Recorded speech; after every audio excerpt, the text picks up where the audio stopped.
That's it. We just want to win for our team. My goodness! And Amy finishes it!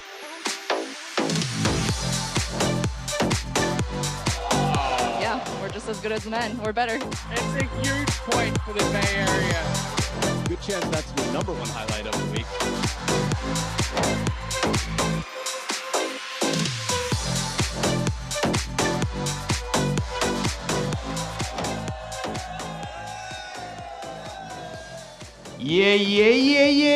Yeah. Welcome back to MLTT Major League Table Tennis week number 10. This is day number 3, the final day of action, coming to you live from Winter Haven, Florida. And we are about to get ready for the action. Are you guys ready? All right, well then let's welcome in the officials for the matchup today. A warm welcome for Wendy Pan and Jovana Knežević.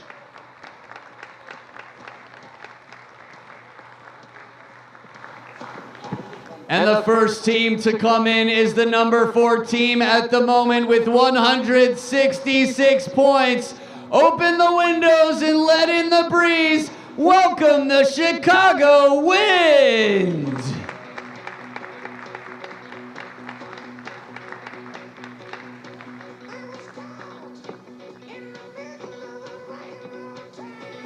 And as the Chicago Wind roll in with the clouds, get ready, the number 3 team in the league, but they've been at the top of the food chain. You've been waiting for them, you've been ready. Show them who owns this swamp. Get on your feet and make some noise for your very own Florida Crocs! Chomp, chomp, chomp, chomp, chomp, chomp, chomp, chomp, chomp, chomp, chomp, chomp, chomp, chomp, chomp, chomp, chomp, chomp, chomp, chomp. And as the crowd goes wild, get ready. Now that all the warriors are here, let's shake some hands and slap some skins and let the games begin. Yeah. No, it doesn't work when I do it. It really doesn't. But the Crocodiles are out and about here in Winter Haven, Florida. There are Gators and there are Crocs. I am planning a deep dive into the key differences between the two, so stick around for that. We also got the final match of the weekend. It's the Chicago Wind and the Florida Crocs. Both these teams have had their disappointing performances through the first 2 days, and this is a really massive match for both teams, but especially for Florida, who came into this weekend with a 13-point advantage over the Revolution. But after the Princeton's 3rd straight win, including a victory over the Gold Rush, Florida's now 20 points back. There are only 3 regular season matches remaining in the season after today. And you think about Florida and Chicago, both these teams are 6-8 against everybody else in the league, but against each other, Florida is 4-0. And that's the difference in the standings. The Crocs have had the wins number. Chicago trying to change that today, and Florida really needs to keep it rolling against Chicago. Yeah, and I think it was interesting after the last match when Coach Matthias Harbison was talking about confidence. And for Chicago Wind, regardless of the standings, going into the last match of the season, they need some confidence. So this match is a big one for them. Yeah, it's going to be fascinating as the next couple of hours cap this weekend. The lineup features Sasha Hanen and Daniel Gorak in the first singles spot. Then we'll see Daniele Pinto against Benjamin Brossier. Pinto won the only matchup between those two, 3-0. Both the 3rd and 4th singles matchups are matchups we haven't seen before in MLTT, Matt. Gonzalez against Wong and Duran and Kaku.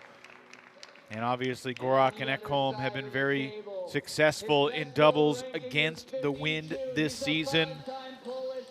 So really Sasha Hanen and Daniel Gorak will be an important match to try and set the tone. Gorak won the only meeting 2-1 back in October. So it's been a while since they've gone head-to-head on the table. Yeah, and Sasha's been playing quite well this weekend, I feel. So it's going to be an interesting matchup. I mean, Gorak's a player right now that he needs to get a solid win under his belt. I think he needs to hit the reset button and try and get things together. Gorak struggled against Enzo yesterday, losing 3 games to none, only scoring 16 points across the 3 games. On Friday in the matchup against Princeton, Gorak played Jinshi and Wong. He did take 2 out of 3 over Wong in that matchup.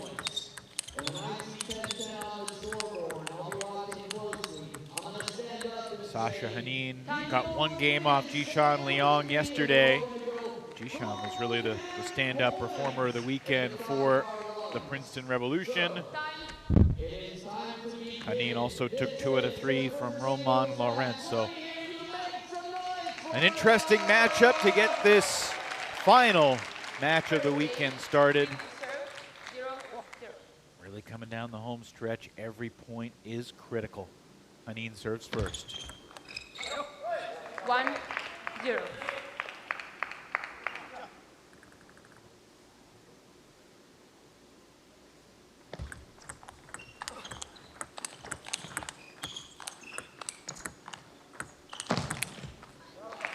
If the points are going to be like that, get your popcorn and enjoy. Would love a popcorn right now. Great. Good idea, Evan. He actually has popcorn. I brought it just for you. 1-2. This feels like a setup.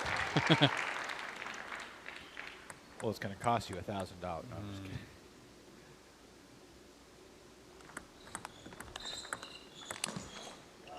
Gorak just taking the timing of the backhands in the last couple of opportunities a little bit early.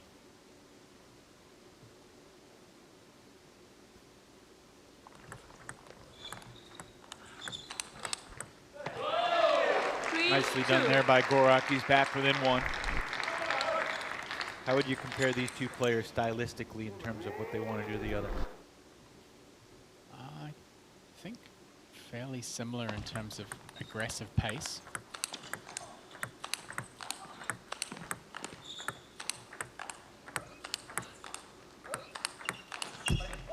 Gorak again trying to go for that big backhand counter. Yeah, I think because they play at quite similar pace, we are probably going to see a lot of these open rallies. I think Gorak's probably better off trying to look for a chance to turn things around with the forehand if he's backed off the table. We've seen 3 backhand errors to end longer rallies. Florida Crocs leading man.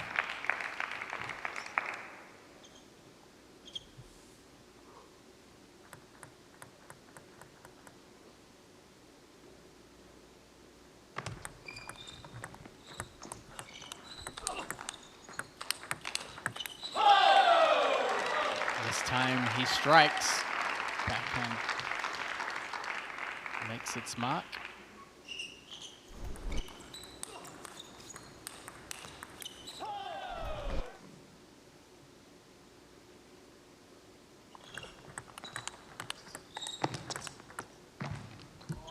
Nicely done by Gorak. 5-4.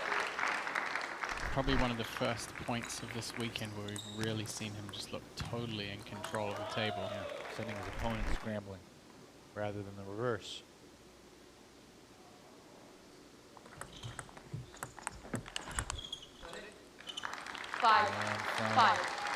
Down 5-2. Gorak has evened this opening game up 5 points apiece.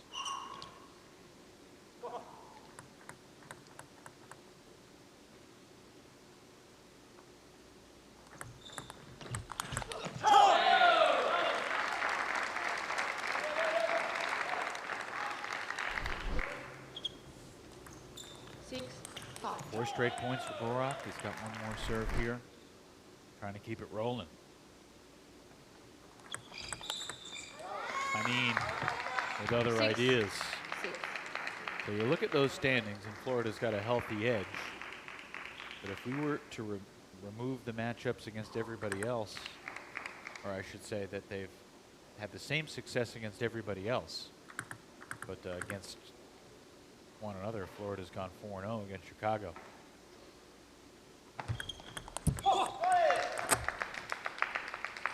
It's always interesting to see the singles differential.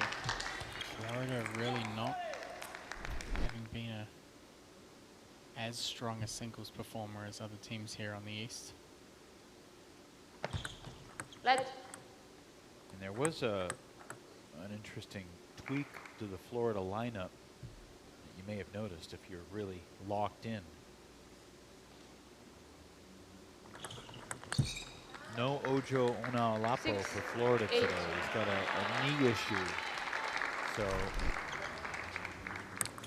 the schedule of rotations would have had Brossier sitting out today, Ojo in the lineup. There's Ojo on the bench, but he will not play today. Brossier plays for the third straight day instead. Oh, missed opportunity there for Hanen reaching over the table.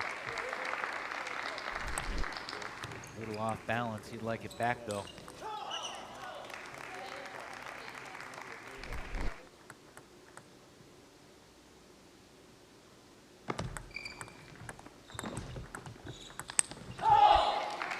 Gorak drops that ball a little high. 8-4. I mean, looking for the opportunity to finish with the forehand flick there, but sends it long.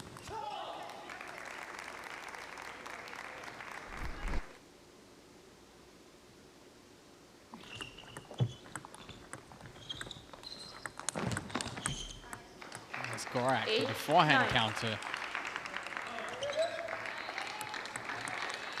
Certainly wouldn't hurt him too much to try and work in some more of those.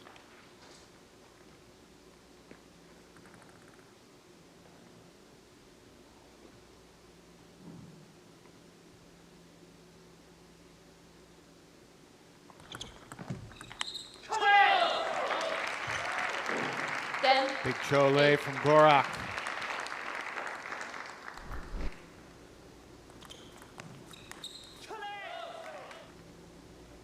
He's on an 8-3 run right now to set up game point.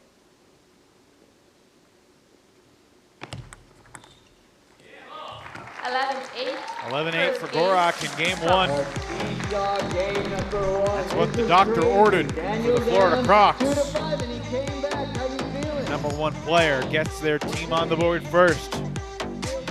Closing that game on a 9-3 run.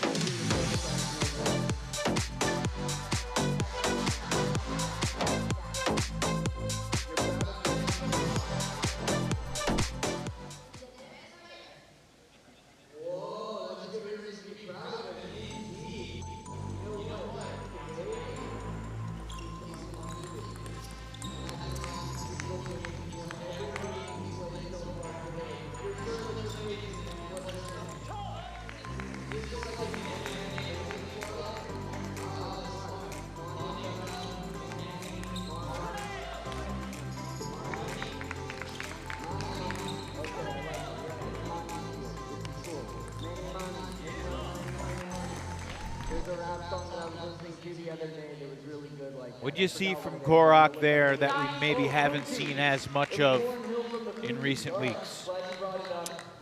Bit of a spark, I think, that's been a little bit missing. I think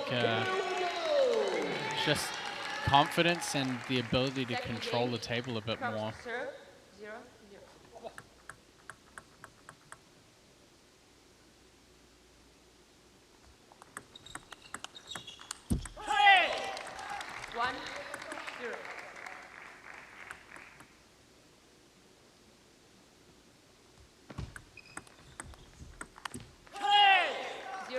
I mean, you also have to think about what this means for the Florida team. They've kind of been missing that guiding star, I guess. Yep. Wow. I mean, in a match as important as this, now that the team's moved down into third position, maybe Gorak feels some responsibility to try and bring the team back and lead by example. Gorak had won 12 of the previous 15 points before that ball into the net there. Gets Hanen on the board in game 2.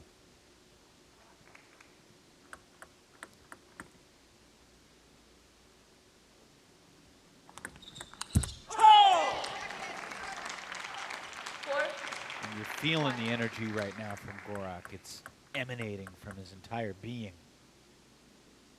Against something that's been conspicuously missing. 2-4.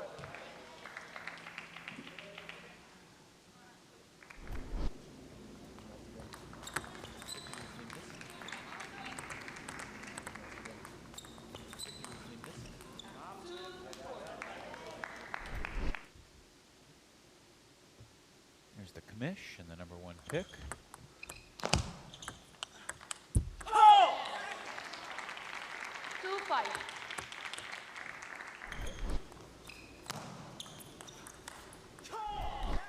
Mentioned where in the world is Carmen Sandiego earlier.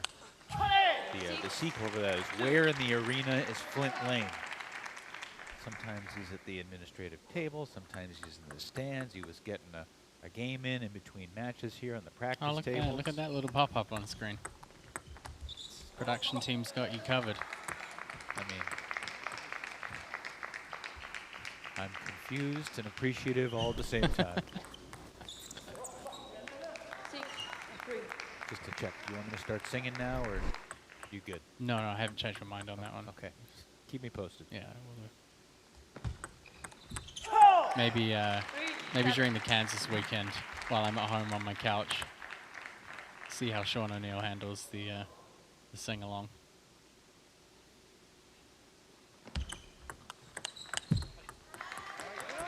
We have not heard from Sean since my fantasy team You're taking off. overtook his in the standings for the weekend. Yeah, I didn't look actually. There was a lot of chirping and texts, and he messaged literally everybody at the facility. He did. Saying, go ask Evan how it's going. Yeah. How's it going now, Sean? It's not going well for me, I can tell you that. I had a great start to the weekend, but had a significant nosedive with actually almost half of my team have been benched. Thing is, I'm not sure how far ahead of Sean I am right now, because you can only see the top 50, and, well, Sean's not. I don't think I'm in. I'm probably not in it anymore either. But that's typical.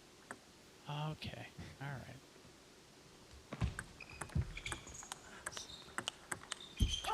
Always a roller coaster we go through across these weekends. And again, I don't want to, you know, it's not over till it's over. My goal wasn't to be ahead after 5 team matches. So, job's not done. Evan Lepler playing the long game. I'm playing the long game. So, season standings, Evan. That's where we're at.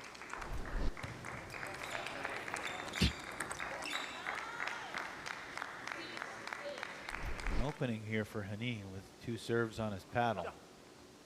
Try to tie this game back up.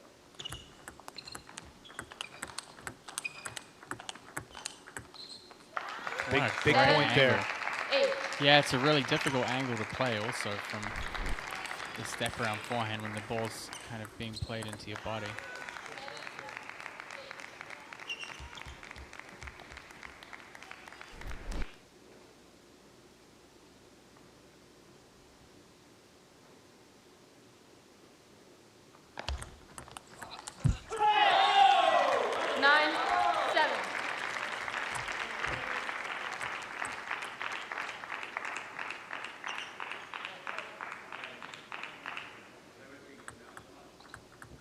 Shot of Daniel's wife sitting in the front row, as she often does.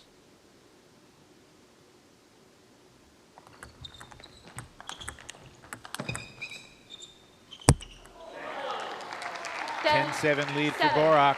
And Gorak would have been really glad that that came down on the side of the net that it did. It could have been the first ball to land off a camera onto the table for a winner. 11. Not to be for Sasha Hanen, and Gorak with a skip to his step. Chicago yellow card. He's got a 2-0 lead. And the Yellow squad, you card guys for must be feeling really Hanen good for right now. his drop How of many the are paddle you? 1, onto 2, the 3, 4, table. 5, 6, 7. You guys could be M Club. Missed it live. Love to see a replay. But Gorak, regardless, has a 2-0 lead.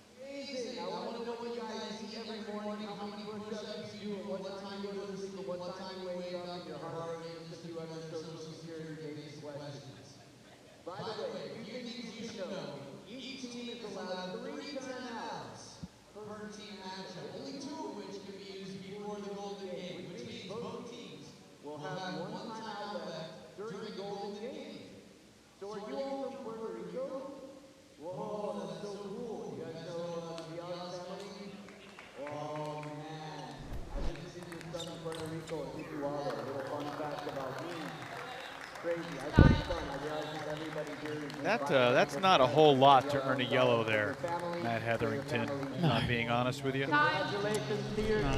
That's pretty soft. I've seen worse not be carded, but He dropped the paddle onto the table from about 6 inches above the table. He didn't throw it. He didn't spike it. He didn't swear. What are we doing here? 1-0.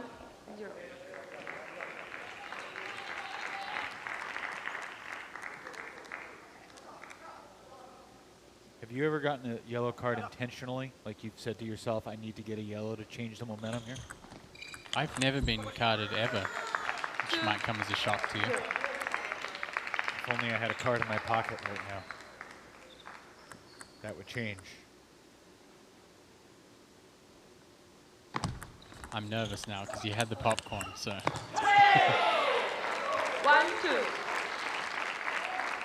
Good.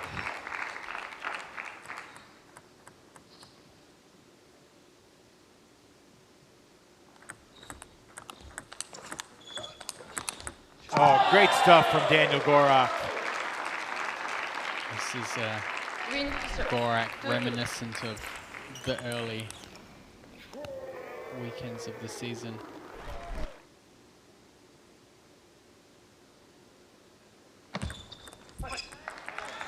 Three, 2. A 3-0 sweep for Gorak would be huge for the Crocs, and it would be gargantuan for Sean O'Neill. Let's.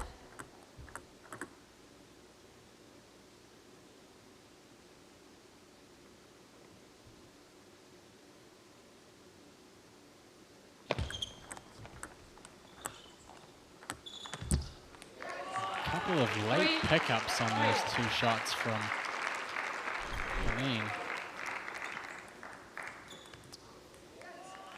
Didn't quite get the bounce he was looking for on the second, I think.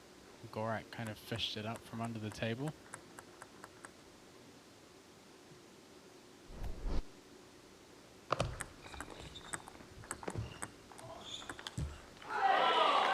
Four, 3.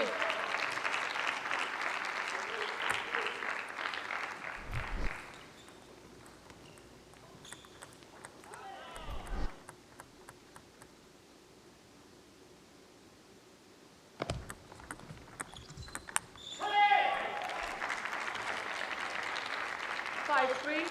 5-3 lead now here in game 3 for Gorak.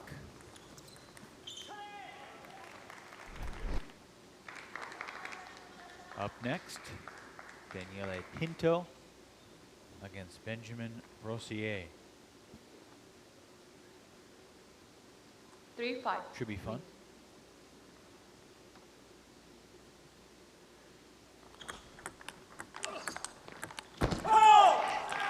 Three, 6. No matter what Hanen tries to do, Gorak's been a step ahead of him. Yeah, very different player than the one we saw yesterday up against Enzo. 7, 3.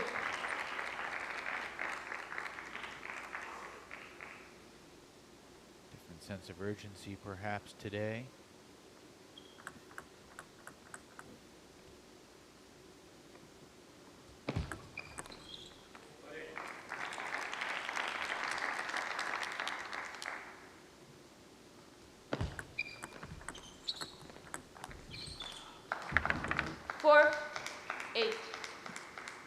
No yellow card there for Gorak. And watch after this point. He dropped it onto the table about 3 inches closer than Hanen did.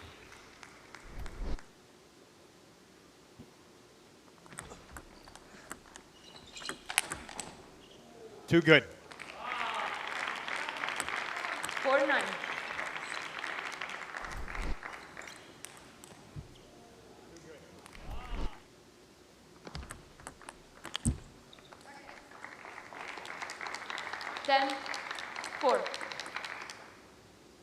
This has been exactly what Florida was looking 11-4. for. Gorak delivers 3 big points at the start of this Winter Haven finale. The Crocs bringing the bite in the opening singles match, courtesy of Daniel Gorak. 33-19, he takes it in aggregate over Sasha Hanen.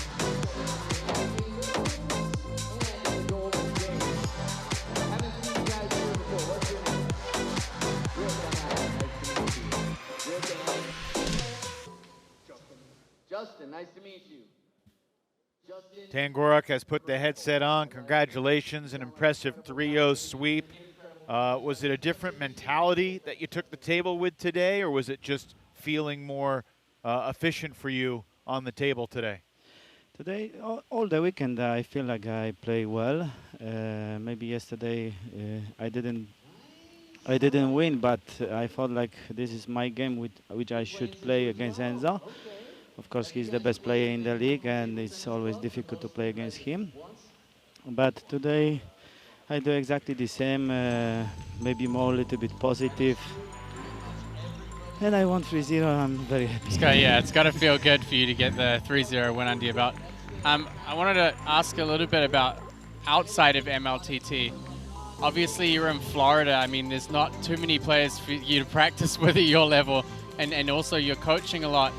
How do you go about preparing for these matches? Is there anything that you can really do that helps you get ready for these matches apart from showing up here to practice with the team? Every month, Florida is getting better and better in table tennis.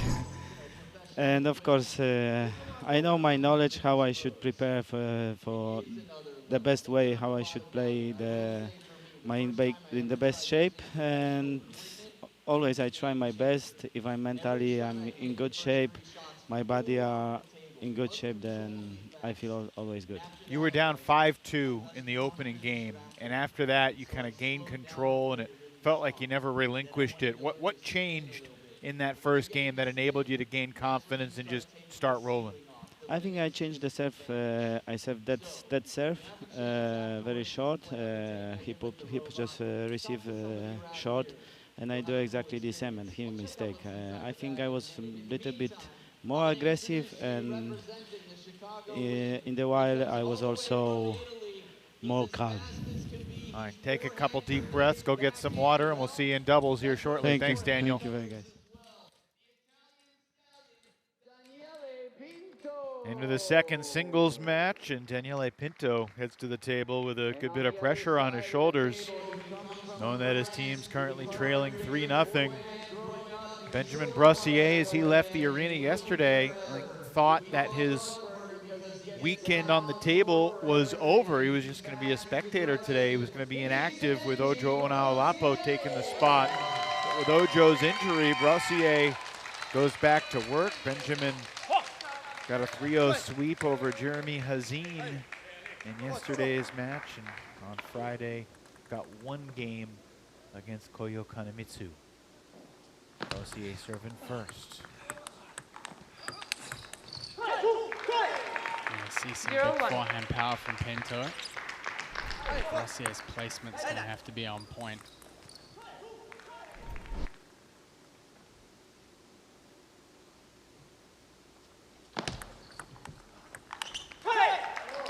2-0. Stylistically, do you view Pinto as having an edge here? Yeah. Why? Mainly because Brossier is more comfortable kind of a little bit back from the table. We saw it against Jeremy Hazen when they played this weekend. He kind of plays really comfortably at that mid-distance, but against Pinto, you need to play quite quickly and keep the pressure on. Good example there from Brossier. I mean, if you can do that and hold that position consistently, then perhaps he can apply that pressure, but you need enough speed to stop Pinto from finding forehands across that backhand 2/3. Oh my! 1-4. Brossier went on the attack, feeling like the point was probably over, and came right back at him. Unbelievable. Kazaku loved that one.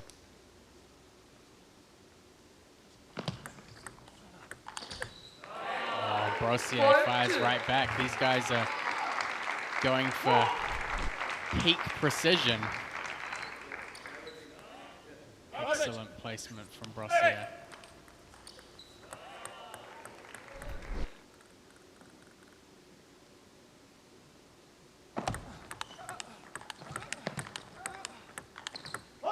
Whoa! Brossier with 2 in a row. 3. Brossier perfectly anticipated Pinto looking for the step around. Sent the ball the opposite corner.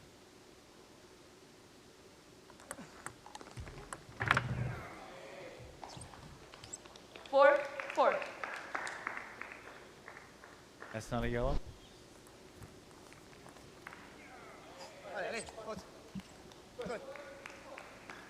Apparently not.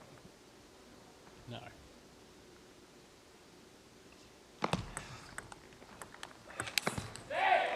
Five. 4. Just trying to understand, Matt. Make me smarter. That's what you're here for. Ah.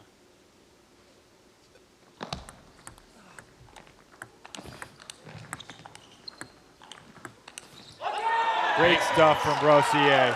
He's totally flipped this game around. 4. Really making the ball move a lot too.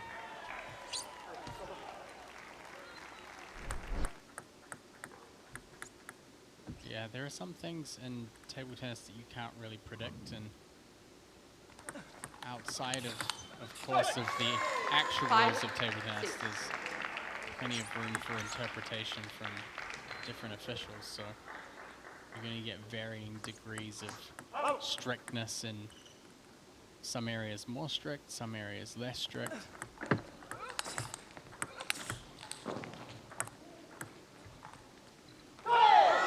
6-all. And a really entertaining first game. 6.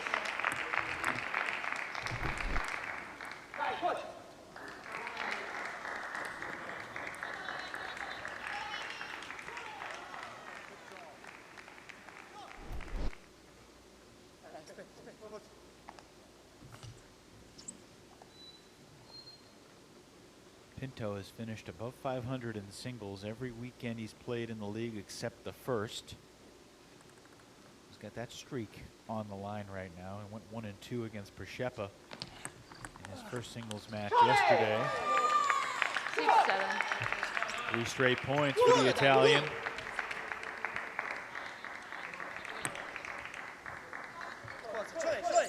He's the only Italian in the league, right? Yeah, there are not too many Italian players playing in foreign leagues. I think he actually goes back to Italy after this for the Italian national championships,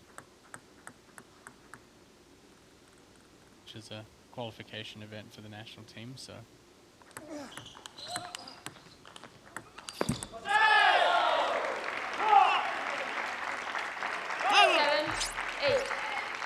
This weekend will be a pretty nice warm-up for that event.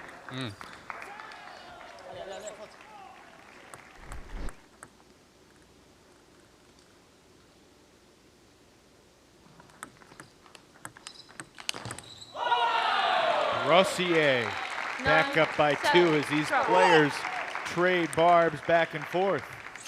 You can see actually on Flint's right there is PK Fransen. He was the coach of the Dutch Olympic table tennis team. And he lives in Colorado now and coaches with Tim Wong. So he's actually come here from Colorado to support Tim, which is really cool. That was very cool. This is Tim Wong in the 3rd singles match against Dan Gonzalez.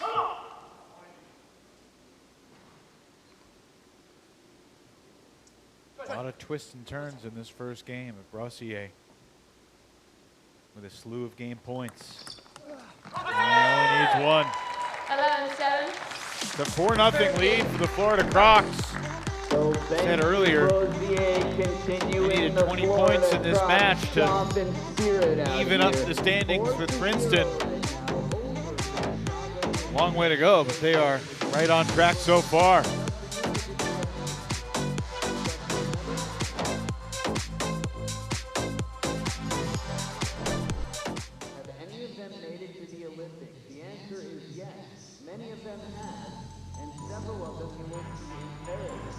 What about Gonzalez? Yeah, he was at the Olympics. What year? 2020, not 22, because that was 2021 maybe? Yeah, that's cool. A little fun fact for you. Years from now, people will remember Tokyo 2020 happened in 2021. Very cool, very cool. What was the other question? I thought you had, okay. In terms of players making living, these players are making living. We talked about that a little bit. Players are making up to $2,000 in one weekend without any bonuses, and they all get bonuses for winning every game they win. And there's more to be won at the end of the season. So a lot to look forward to. People are flying in from all around the world, over 20 countries represented here, including Italy, and you'll be happy to know France, for your very own Benji Brossier! Set for game 2 between Daniele Pinto and Benjamin Brossier. Win to serve, 0. Our Winter Haven weekend winds down.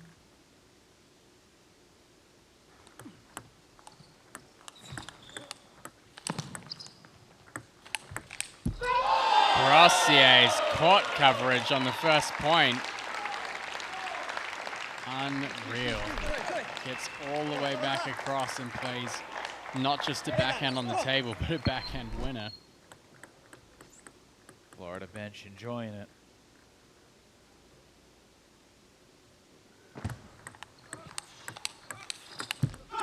One. Brossier getting in those forehand counters close to the table.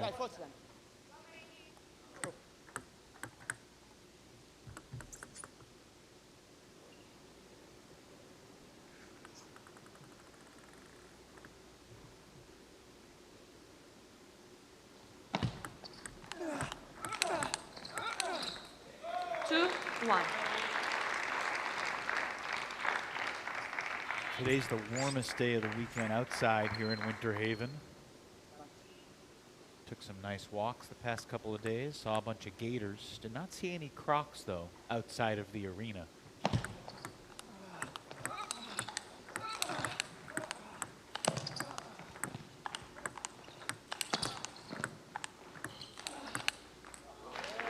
Ever since Florida had such a great start to the season in September in Daytona Beach, and they introduced the Croc Chomp, reminiscent of the Gator Chomp, it made me wonder, you know, do Gators and Crocs both chomp? The answer is yes. So it is an acceptable use of the Gator Chomp. How much research did it take for you to figure that out? 3-2. It's not about how much, it's about learning the details. Do you know the biggest differences between alligators and crocodiles? Yeah, it's salt and fresh water, isn't it? 2-4. Alligators are generally found in freshwater habitats. Crocodiles can inhabit both freshwater and saltwater. Alligators are usually darker in their color of their skin, whereas crocodiles are usually a little bit lighter.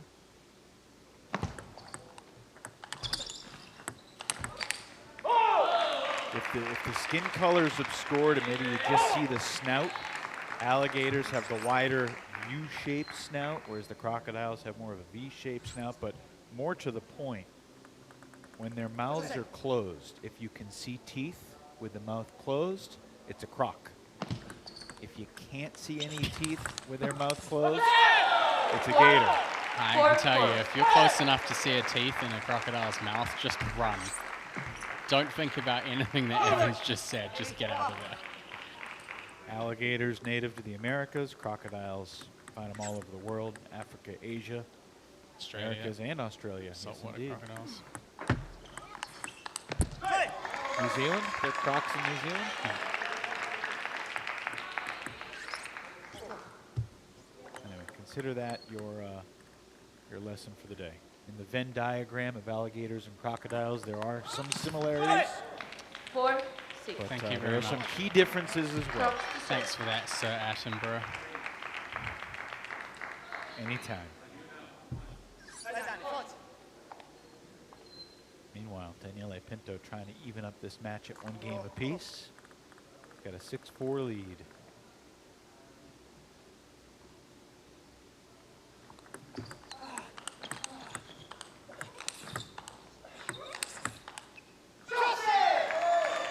Pinto getting on the forehand. Now, would you like to know the difference between wind and breeze? No, I'm just kidding. I'm not going there.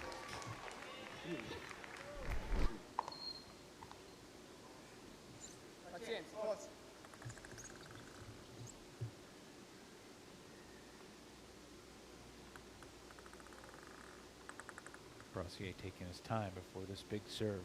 He needs this point.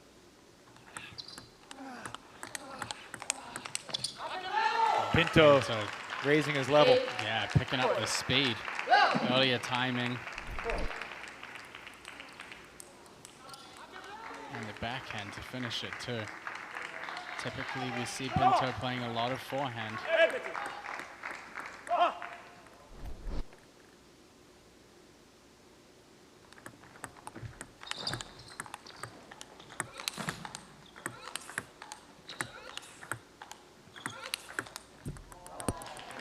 Brossier coming back into the table as Pinto slowed down on the forehands.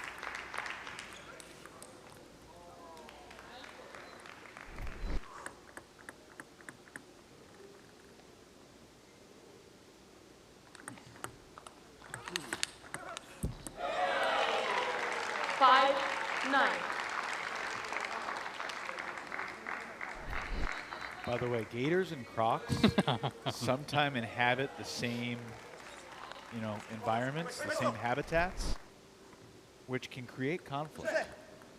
There's a It's about to be a conflict in this commentary There's box. a kids movie out there about a gator and a crocodile like, wanting to be friends, and society trying to hold them apart.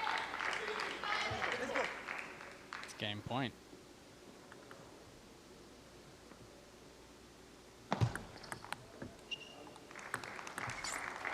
Brossier saves 1.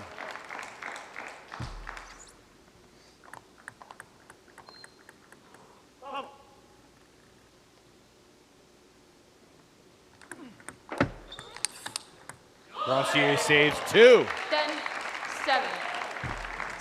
And he blocked down the line there. Florida locals love to see it. That was nice.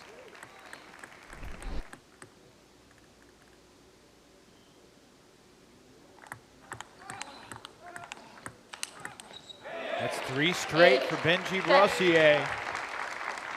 And he's got 2 serves now to try to create a golden point after trailing 10-5. Chicago taking a timeout to allow Pinto to get a breather. Former U.S. national champion, currently coach of the Chicago Wind. Learning some cool stuff over here.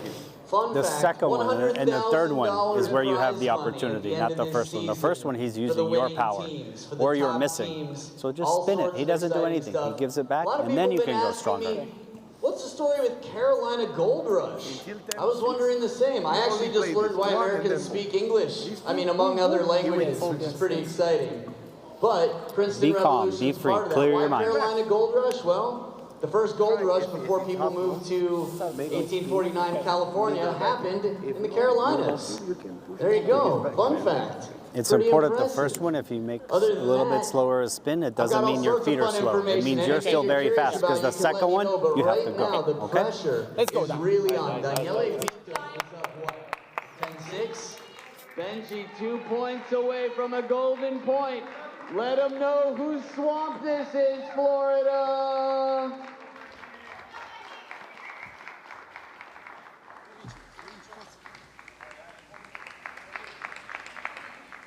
Eight, 10, Crocs. Brossier with a couple serves on his paddle. These are must-score points for Florida.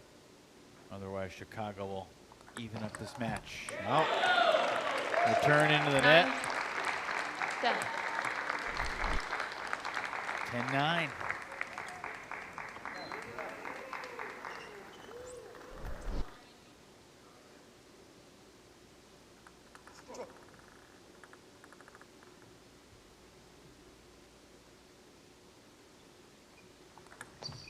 Oh my goodness, a service error 11-9. to finish the game. Second game. Brossier was down 10-5. He came so close to forcing a golden point. But this serve would not crawl over the tape. And Pinto has the wind on the board. Rubber game coming up here in second singles in a moment. Exciting times indeed. Some big play out here. Tell me your name, Patrick. Okay, tell me your history with table tennis, Patrick.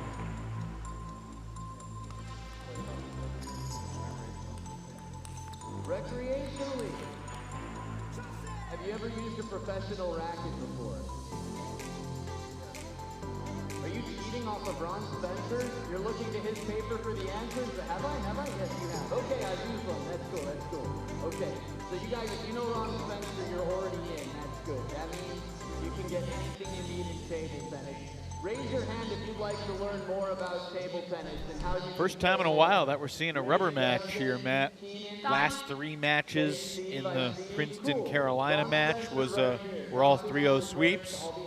Gorak and Hanen was a 3-0 sweep, so finally we got 1 game apiece.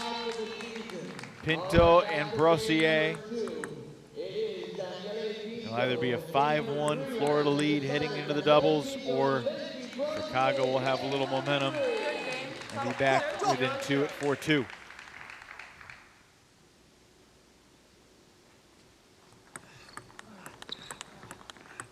Brossier serves first and scores first in game 3. Very nonchalant backhand to finish that off.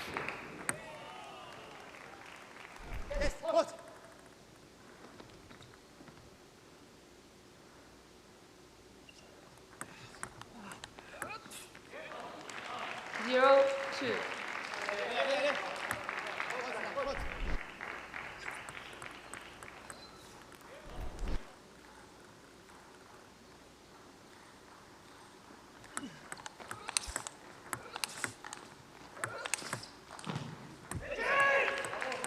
Pinto driving Brossier way back off the table.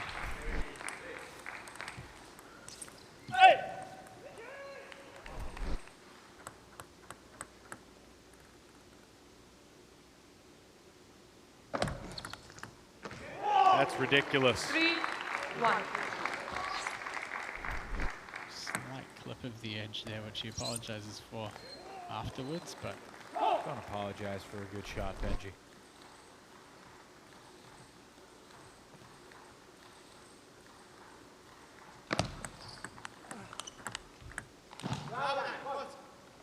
Three-two. Pinto looking to move Brossier around more. Takes him out wide to the forehand. That cross angle really helps drive him further back from the table.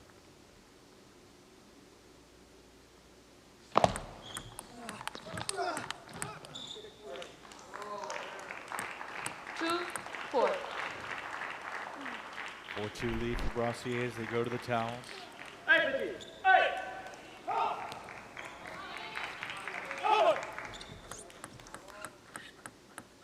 2-4.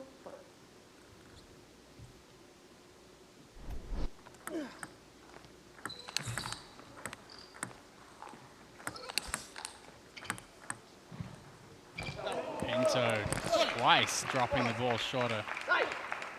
3-4. Mixing things up here.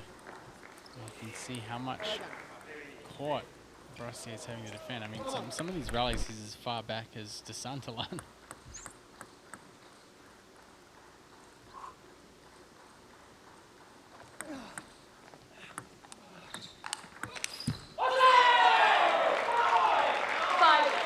Big reaction there.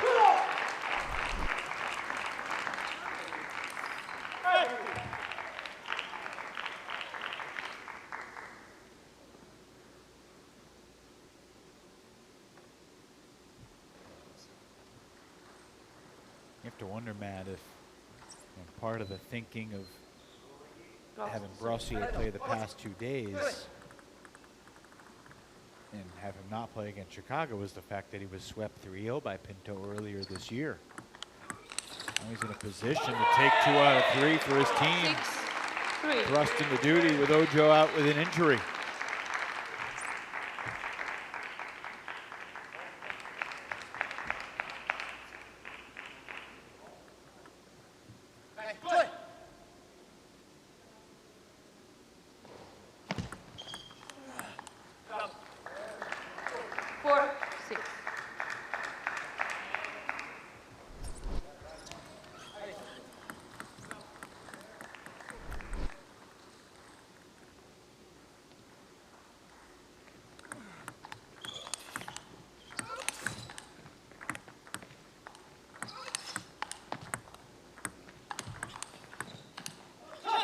Brossier turns things around, but can't get the job done. Pinto again continuing to mix in drop shots and more powerful forehands. Pretty impressive court coverage, even though he didn't win the point.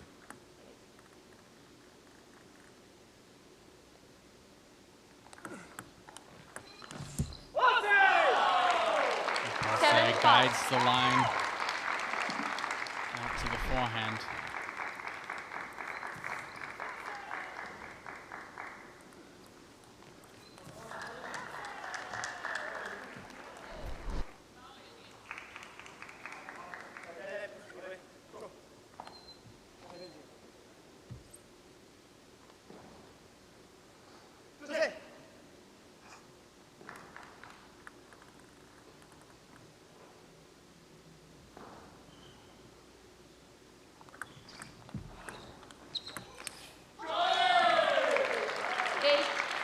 Brossier is closing in.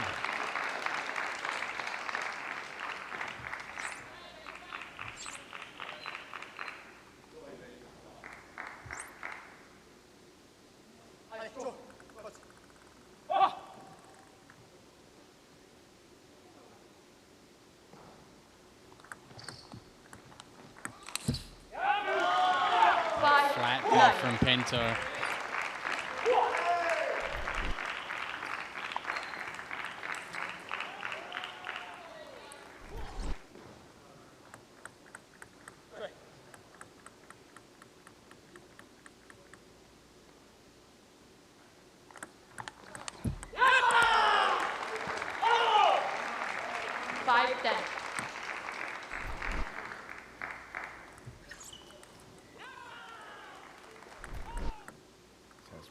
Solid performance from the Frenchman.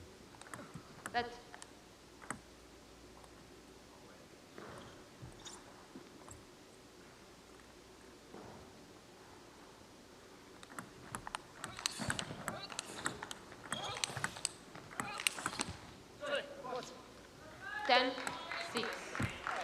back in game 1, or I should say in game 2, Pinto had a 10-5 lead. Brossier got back within 1. Now Pinto's trying to return the favor, save a bunch of game points.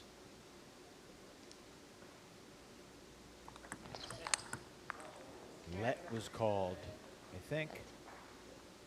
The Let. signal, and now we get the signal.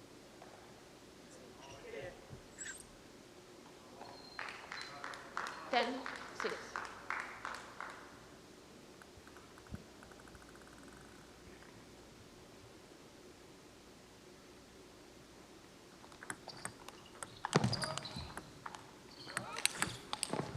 Brossier lays out.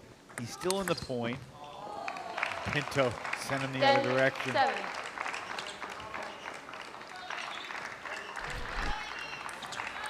As soon as he leaves his feet, you know, if you can win that point, you're going to be in the top 10. Pinto, though, able to kill off another game point. Brossier still with a comfortable cushion. One more serve here for Brossier. 10 serving 7. That'll do it. Brossier takes 2 out of 3 and a 5-1 lead for the Crocs on a day when they needed to be good. They are off to a great start. Gorak with a 3-0 sweep, and then Brossier takes 2 out of 3 over Pinto.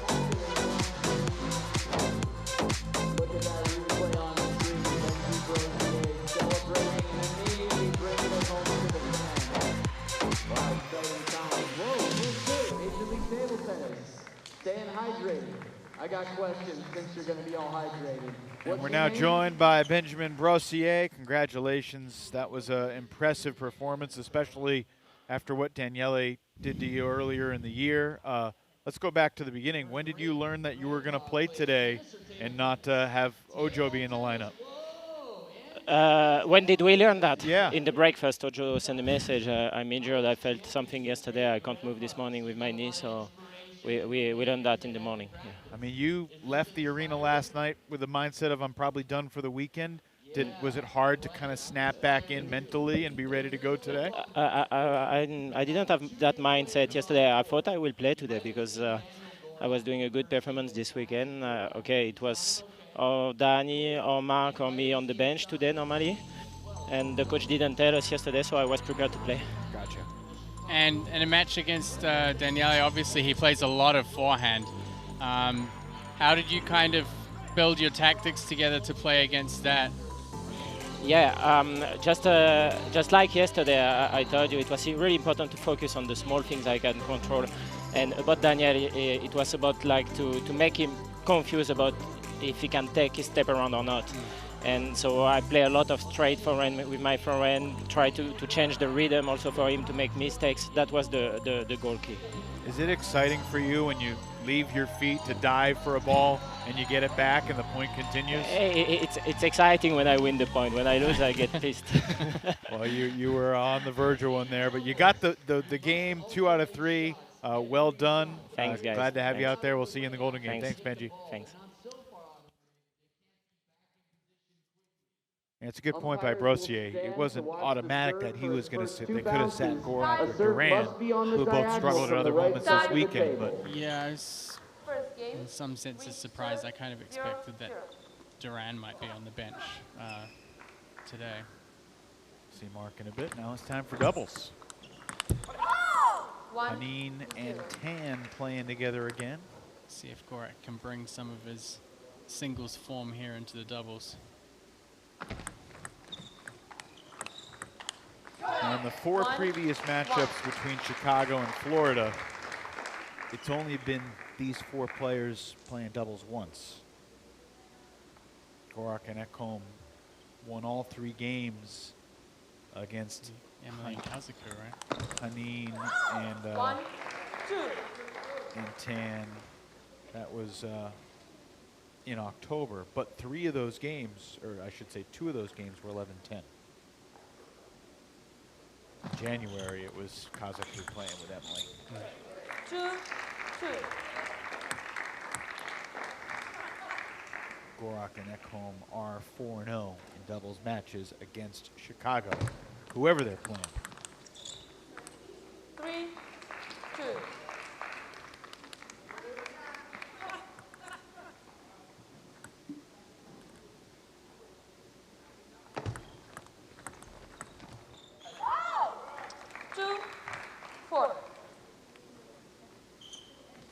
start for Hanen and Tan.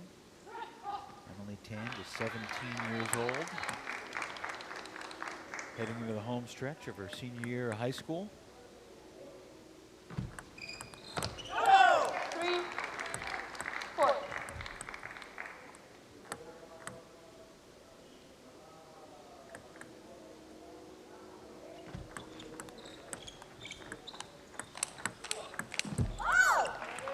Five, 3.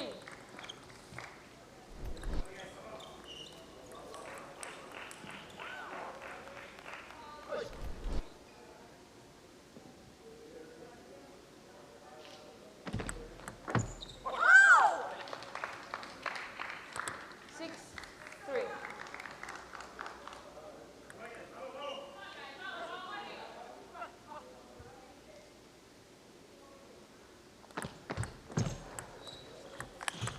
This time Aircom drops the ball short. 4, Giving 6. Gorak the chance to come in and finish it with the forehand. That was a swing reminiscent of the singles match earlier with Daniel Gorak and Sasha Hanen. 4, 7.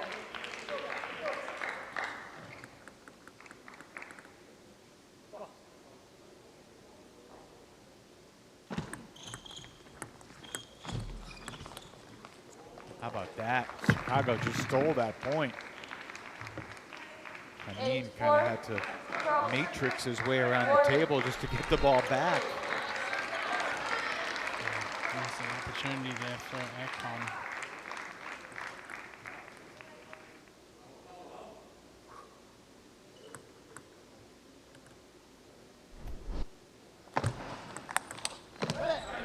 Gorak coming in with the forehand flick.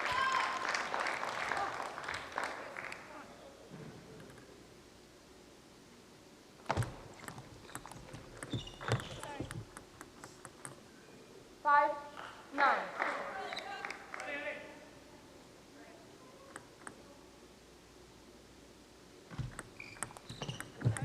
Wow, 2 in a 5, row. 10. Gorak taking a look up there, looking for some divine intervention.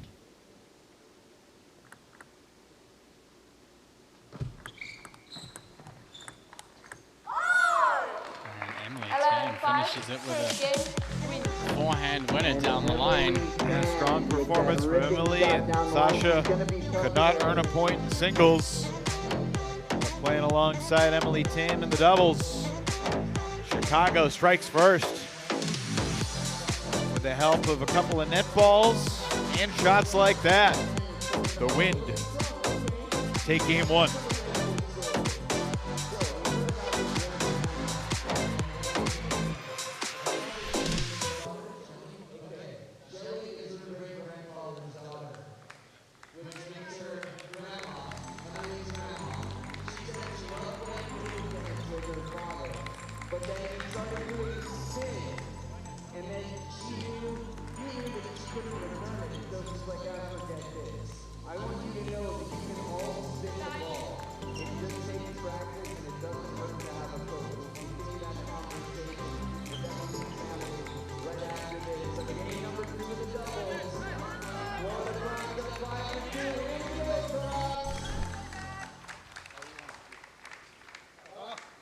Crocs serve 0, 0.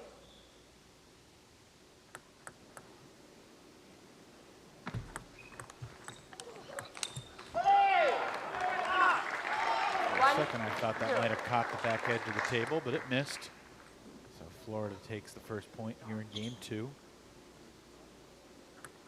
Gorak serving to Tan. And a quick 2-0 lead.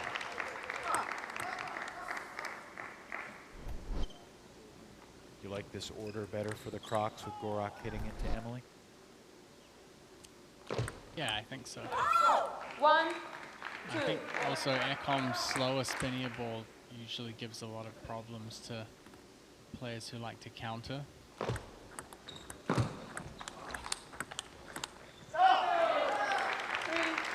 1.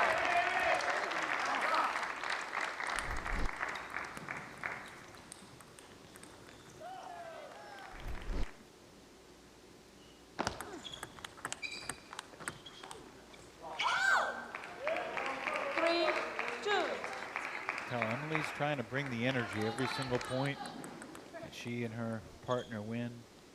Unless there's a sorry because of a net ball or an edge, there's a roar. 3-3.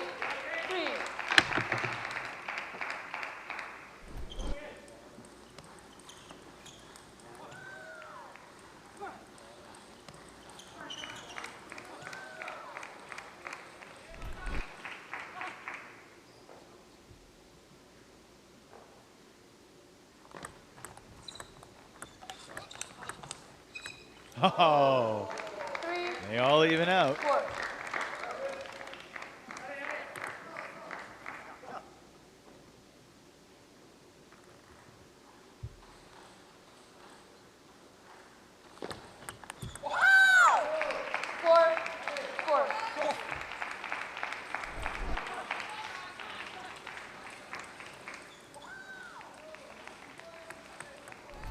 Four all here in game 2. 5-4.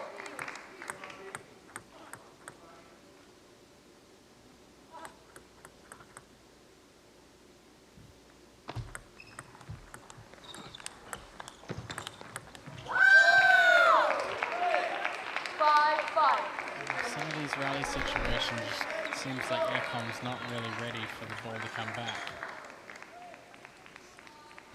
Win serve. Also feels like both teams are trying to roar louder than the previous team after a point. Let's. Did Ekom move the table?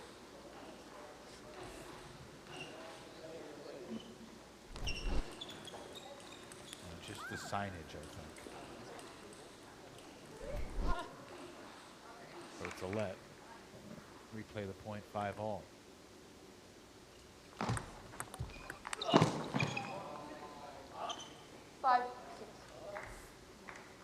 Definitely not up.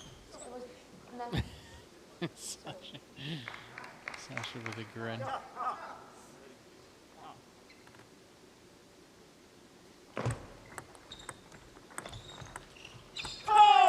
Ekom doing really well with the short game now.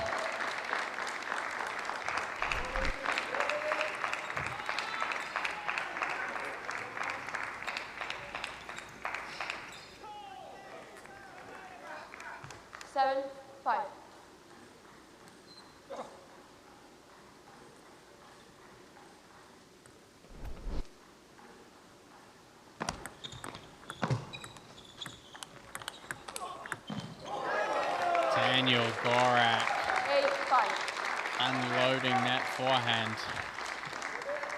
He's been good today.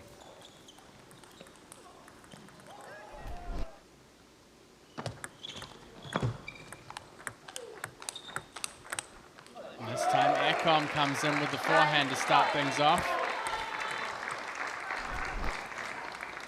Some better synergy between these two in the second game. It's a good example of what the Crocs look like when things are going well in doubles. 6-9.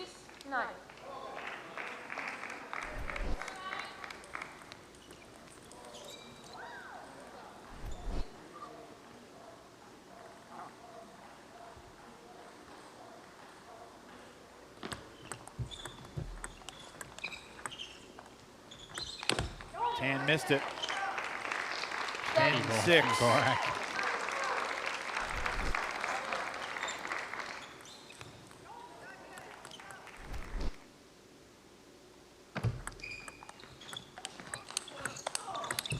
Again, Gorak Second game. with a good forehand, and Florida has bounced back. Gorak and Ekom take game 2.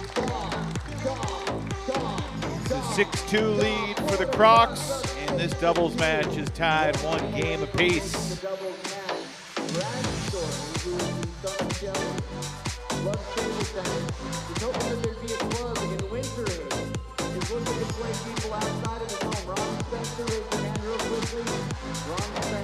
Some good time in Florida, has competed in USATT for a long time, might be a good guy to talk to. I want to make sure you have someone to play with locally, and you're not the only one. A lot of people love playing with their family and don't know where to play. I want to change that. I think the league wants to change that.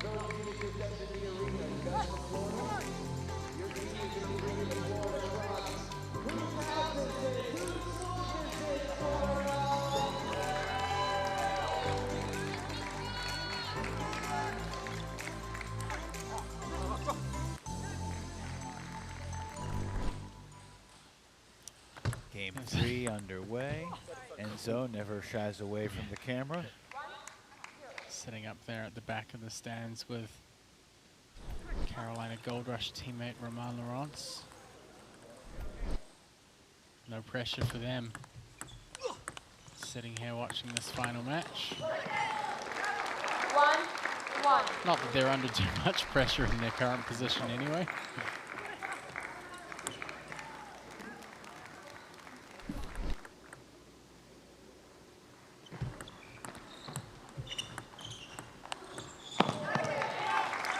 Seen a lot of Gorak's forehand. There's a glimpse of the backhand.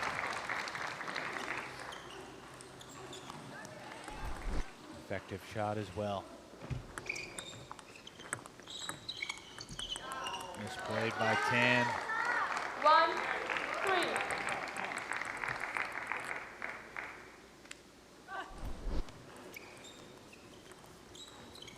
Caught off balance.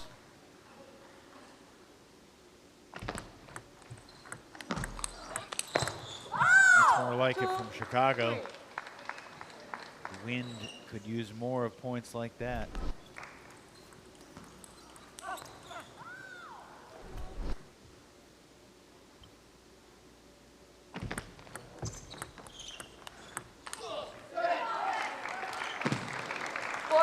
Hanen trying to pick that ball up a little low in the bounce.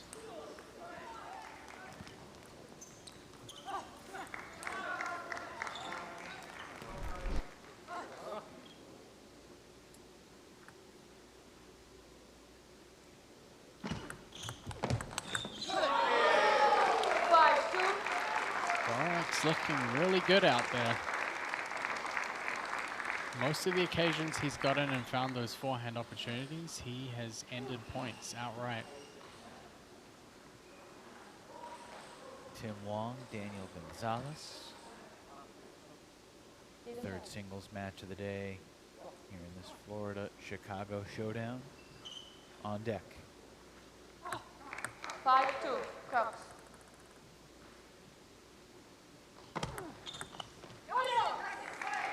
2-6.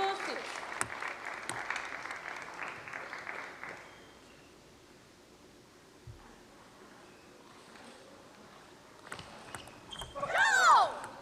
3-6.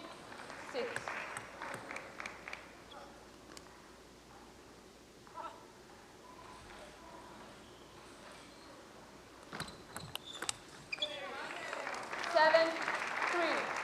Crocs.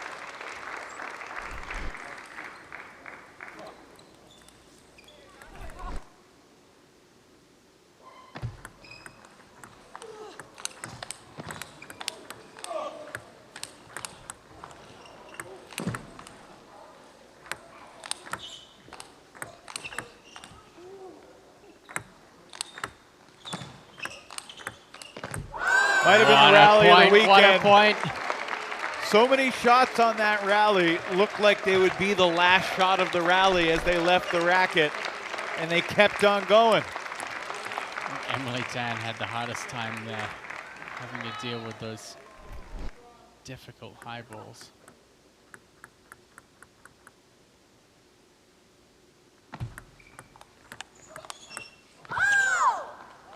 Good placement there for Hanen, 7-5.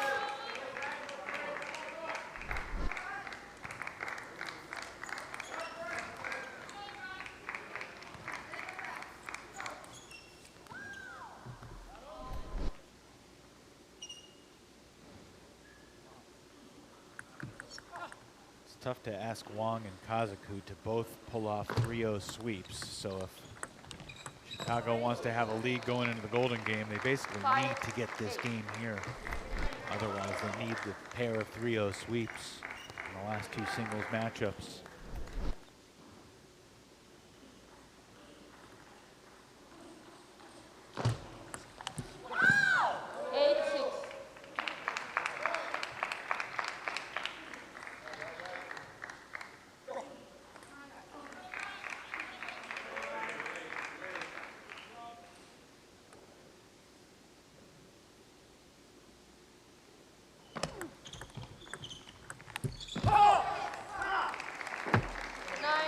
By the way, Matt, it did just hit me that when Sasha Hanen and Emily Tan won game 1 of this doubles match, it officially guaranteed that Princeton would head into March in second place in the East. 7-9. Florida gets the rest of the points here. They could get back within 1, but Princeton will be in playoff position heading into Lawrenceville, New Jersey, mid-March.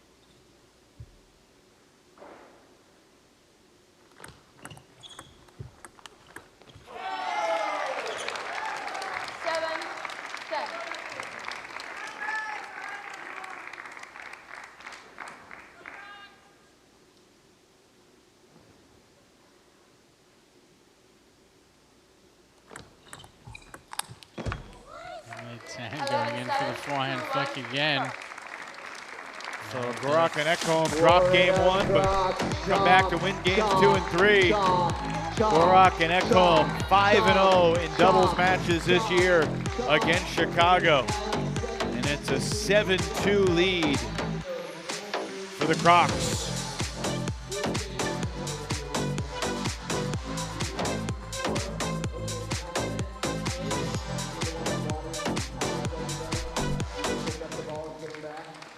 What's your table tennis nickname?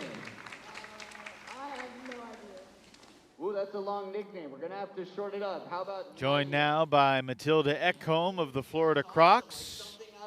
There was a lot of pressure on your team today, not just you, but your entire team after losses the past couple of days, after what Princeton has done.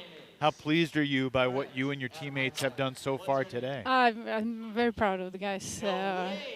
They're really giving the best. We've had a tough weekend so far, but I feel like they're really strong, and I really felt the pressure today. We have to win this. But yeah, it's a team effort, so we're still fighting for sure. And you guys today in this doubles seemed very much more composed than a lot of other matches you played. How did you feel about the flow of this match? And it really felt like you guys kind of, like the rhythm that you were working on, you kind of had a good idea of each other's pace and how to work together more. Yeah, today Daniel was definitely taking a lead in pushing us forward, because I felt like I played really bad in the beginning. But he kept pushing me, and after some time I could find my game a little bit better, and yeah, we were just a little bit better, though they were playing really well too. Over the course of the season, you've seen all sorts of matchups in the Golden Game, and you've played, what, 18 Golden Games now. How do you approach the Golden Game at this point of the season? Well, it's still very, very nervous. So I feel like I have to go home and practice a little bit this kind of tension. I don't know how to achieve it, but it's clearly the ones who are like more calm in those situations, obviously. But also the team spirit plays such a big role. Well done. We'll see you in the Golden Game. Thank you, Matilda. Thank you so much.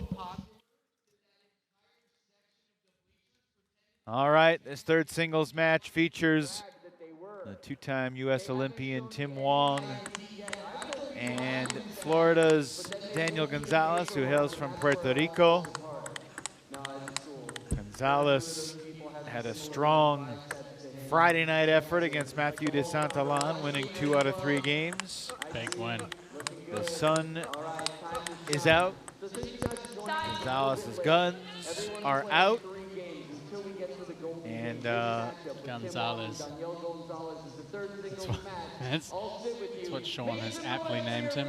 What do you view as the keys to this match for each player? Tim's really good with spin control, but he's started to play a little bit more aggressive in recent weeks, playing MLTT. But I think shutting down the offense from Gonzalez. I mean, we've seen what he can do when he's fired up and he's heading big forehands. Pretty devastating. So the challenge for Tim is to try and play good control and keep the ball difficult for Gonzalez to attack against.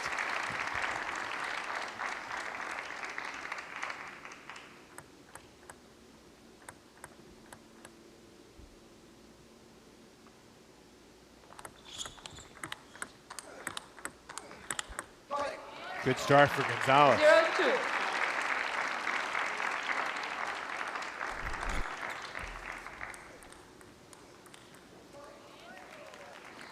Still 6 more games, but Florida playing like a team that knew they had to put up a number today.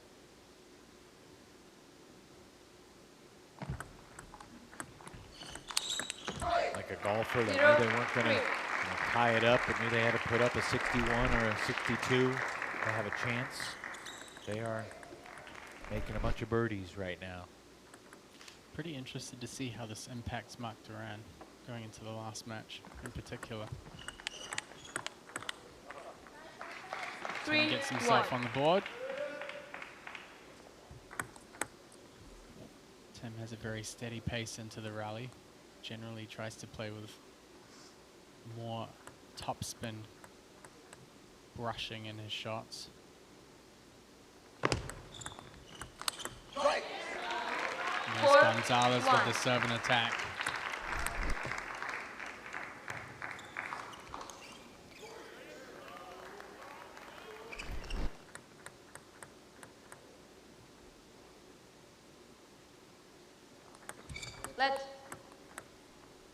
Right now we're at a pretty incredible streak. Every time Gonzalez scores a point, you and I receive a text from Sean O'Neill. Pretty much point for point, text for text. 1-5.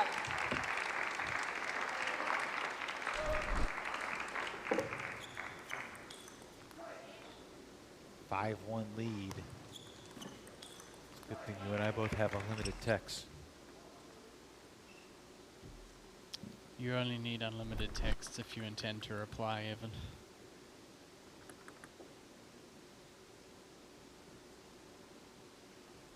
I'm not sure if that's true. 2-5. Receiving, that would count too if you didn't have unlimited, I think. At least at some point. Not sure. No one cares? Let's move on. Let's.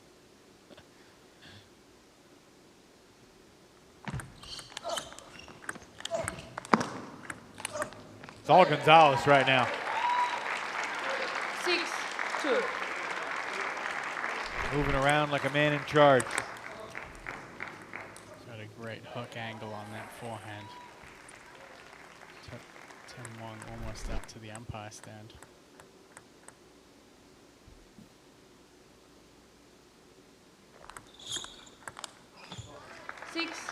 Three.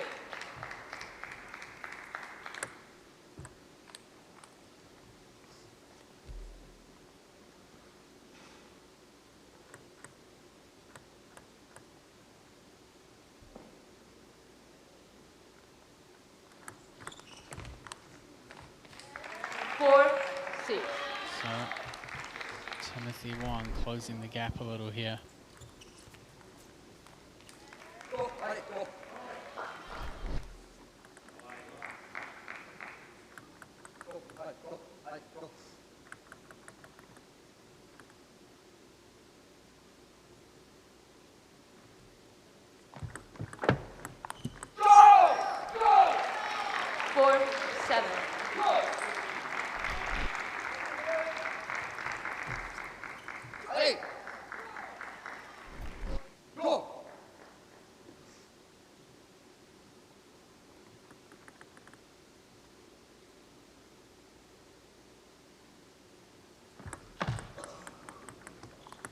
Break there for Tim Wong. 8-4. Just when he was gaining a little headway. Falls back behind by 4.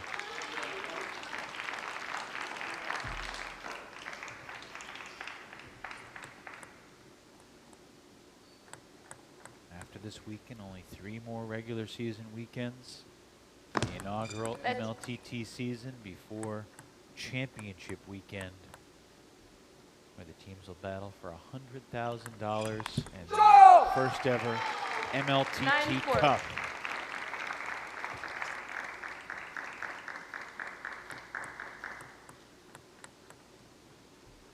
You excited to get a picture with the cup, Matt? Hadn't thought about it. I'm excited. for you. Oh, you said, do you want me to take you the picture for you? 4-10. You can have a picture with the cup.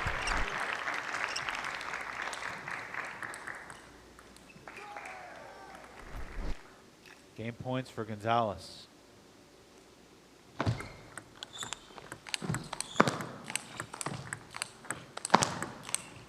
Oh, that's a big play from Tim Wong, especially the backhand in the middle of it all.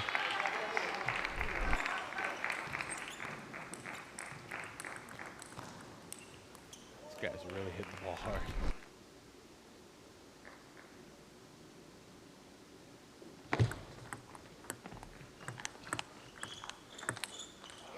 That's game though.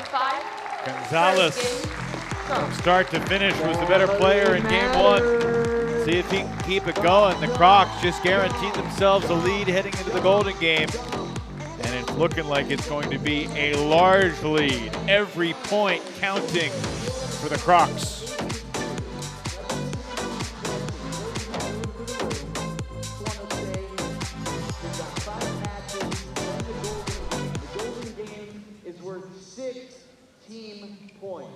Every game that is played is worth 1 team point before the Golden Game. Now, because it is round-robin format this weekend, if your very own Florida Crocs cross the 11 mark, they get 11 before the Golden Game, they would have technically won the encounter here. But, more importantly, they're still looking to collect points. For example, a 21-0 victory is way better than an 11-10 victory. It's how many points you get at the end of the season. Top 2 teams advance, where East meets West in the semifinal playoffs. Any questions so far? Time. Yes, quick question. So Daniel Gonzalez continues to just play really high-level table tennis.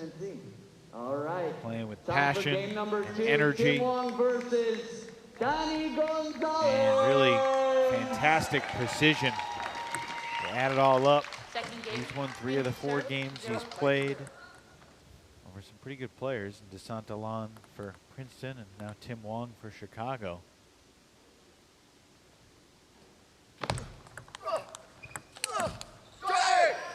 Gonzalez just in great form this weekend, especially on the forehand.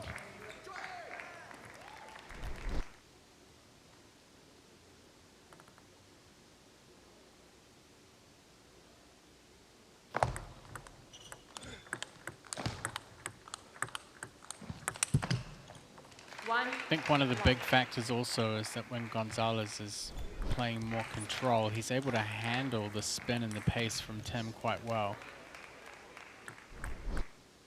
That makes it more difficult for Tim to pick up any easy points. He's really going to have to work for these.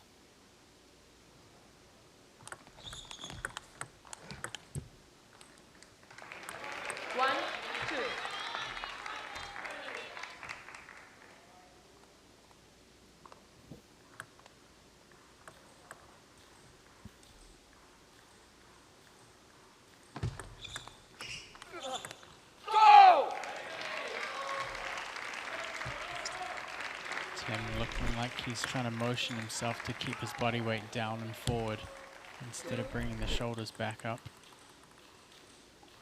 Very important in controlling topspin, especially with the backhand.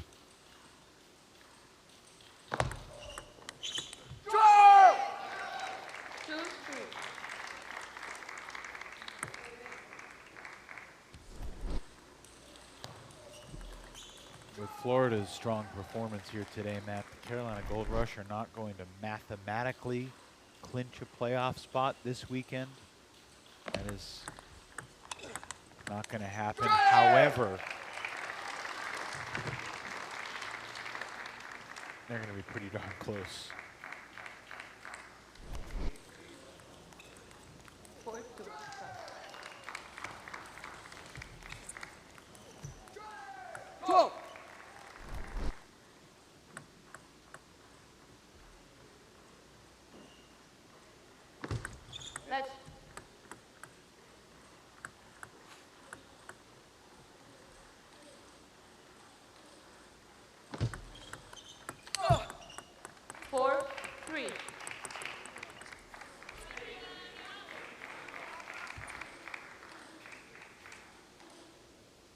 feel like Tim Wong is 1 or 2 adjustments away here from turning this match around?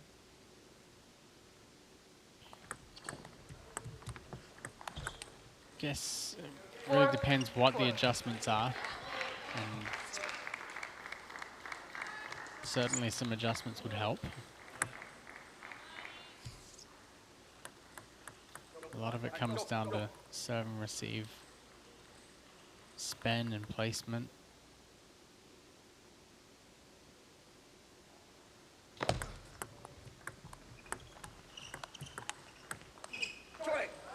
I think once they get into the rallies, if Tim's a little bit off balance at the start of the rally or a little bit out of position, it gets pretty difficult for him to turn things around.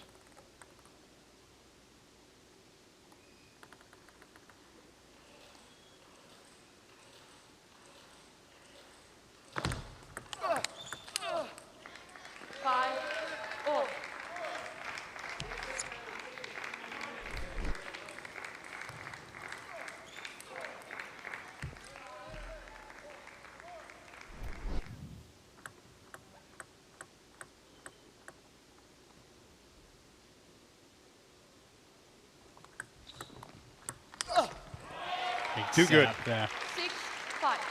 Gonzalez with that little top spin hook serve short to the forehand. Tim opting to try and drop the ball short. Popped straight up. Gonzalez almost puts his nose on the table before he serves. 6-all.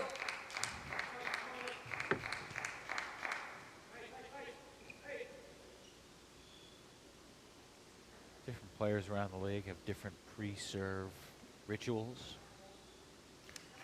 I think the serve is where you'll see the most kind of creativity. Table tennis sometimes can be quite technically rigid in terms of how you have to hit the ball, but the serve, there's some more room for changing things up, changing actions. Gonzalez just 7. sending that ball straight at Tim Wong.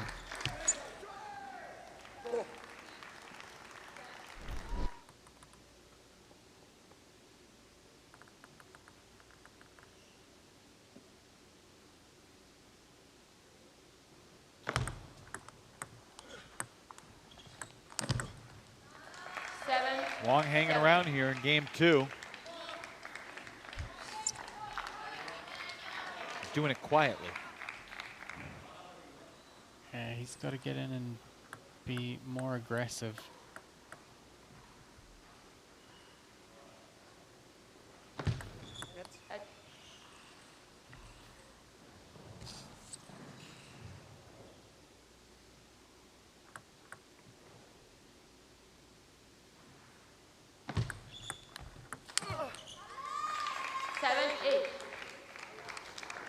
Wong finds himself with an 8-7 lead now.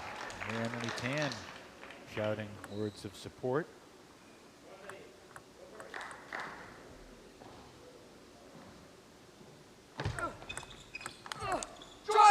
Eight all. Drop from Tim Wong, drifting half long there. 8.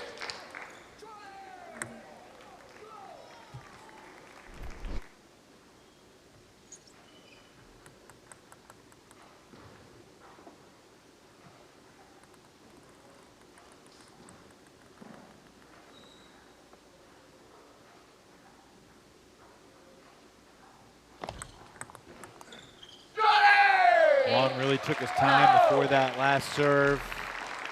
Did not pay off.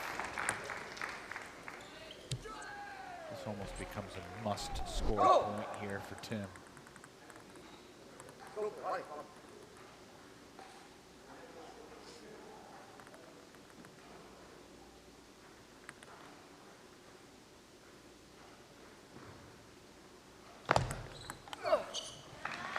Gonzalez went for it, missed it.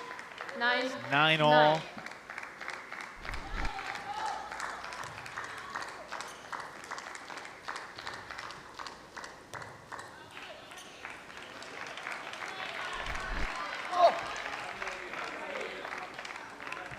9-9.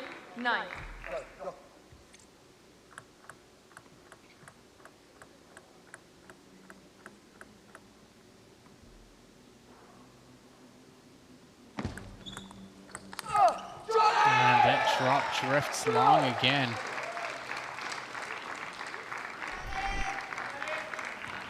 Then 9. Let's see Tim trying to receive short, but That's game. Daniel Gonzalez gets to the finish line in back-to-back games against the U.S. Olympian Tim Wong. And it's now a 9-2 lead for the Florida Crocs. Best day in a while for Florida, and they really needed it.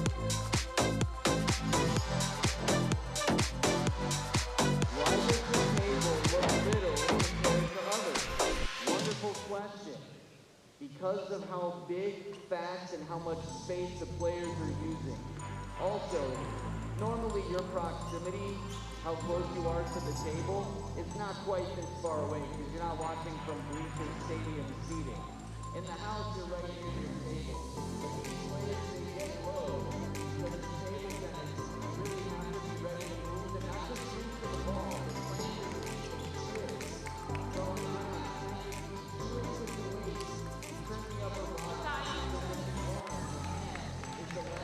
the waist. Matt, just when you thought that perhaps Florida had truly lost its mojo, not to mention its Ojo, here they are up 9-2. And we'll see what Mark Duran can do against Alex Kazaku. One more game here for Wong and Gonzalez. 9 points added into the 193 they had coming in. They're currently at 202, 11 behind Princeton. 10 more points still up for grabs here. These 4 more games in singles and then the 6 points available in the Golden game.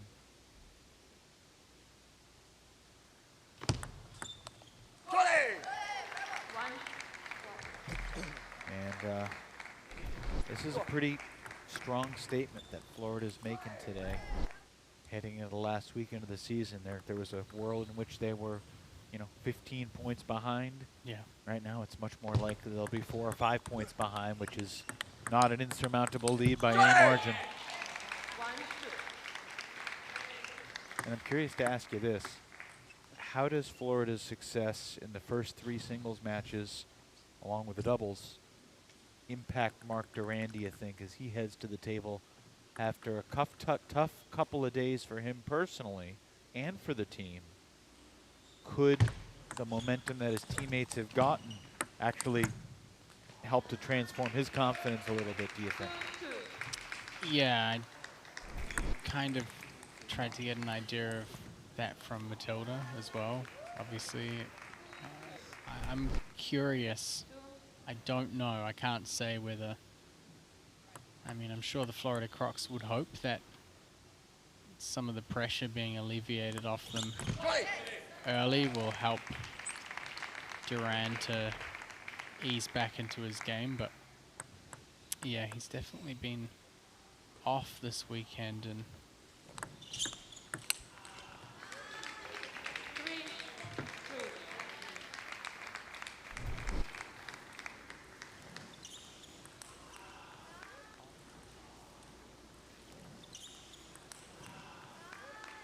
I think the Florida Crocs need him to show up. I mean, if they can shut Chicago out before the Golden game even starts, it's going to be pretty decisive for their ending their weekend campaign.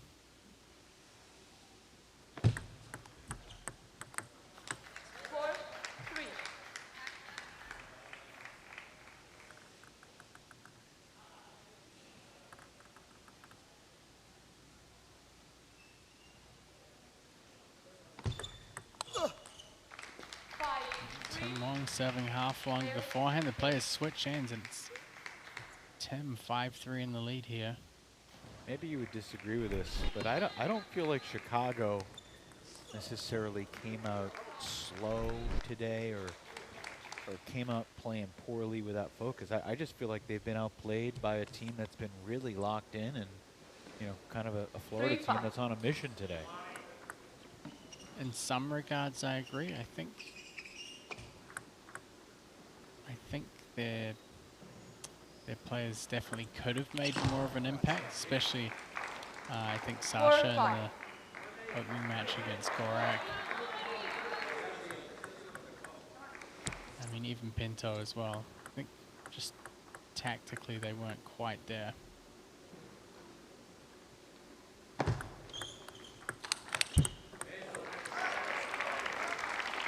Five.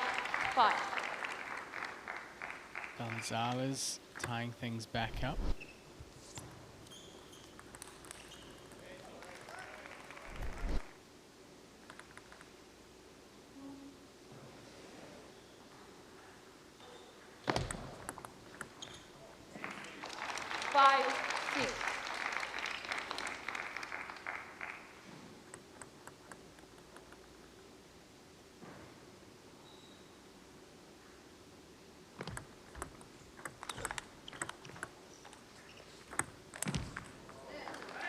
Missed high ball from that. Gonzalez within 4 points of a 3-0 sweep. Gonzalez finishes the sweep. It will guarantee Florida's got the 5-point maximum lead going into the Golden Game.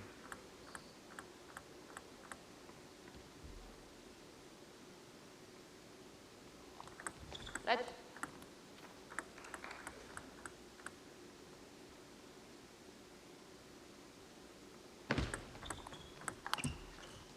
7-6.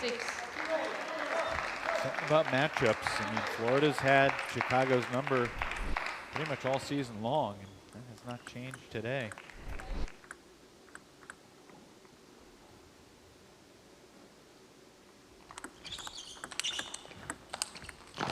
Clips the back edge. Back in September was the only time that Chicago outplayed Florida in regulation. It was an 8-7 lead for the Wind going into the Golden Game, but the Crocs took the Golden Game 21-19. 6-8. Last three results have all been the same score, 14-7 to the Crocs. After 8-7 narrow wins in regulation, this has been far more one-sided today.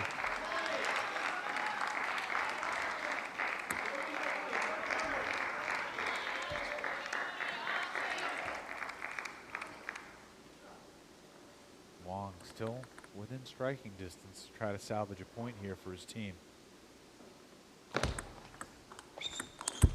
Nope. 9-7. Sees the opportunity to step around and counter. It's definitely there for him.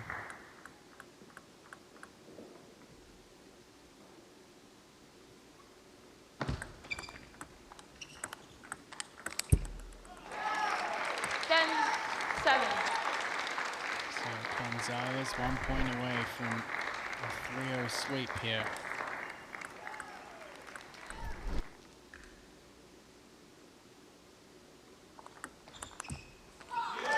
Daniel Gonzalez with a strong performance here in Winter Haven. And the Crocs have a 10-2 lead. Gonzalez, 3 straight over Tim Wong, 11-5, 11-9, and 11-7. See if Mark Duran can keep it rolling or if Kaku can switch the momentum a little bit before our last Golden Game of the weekend.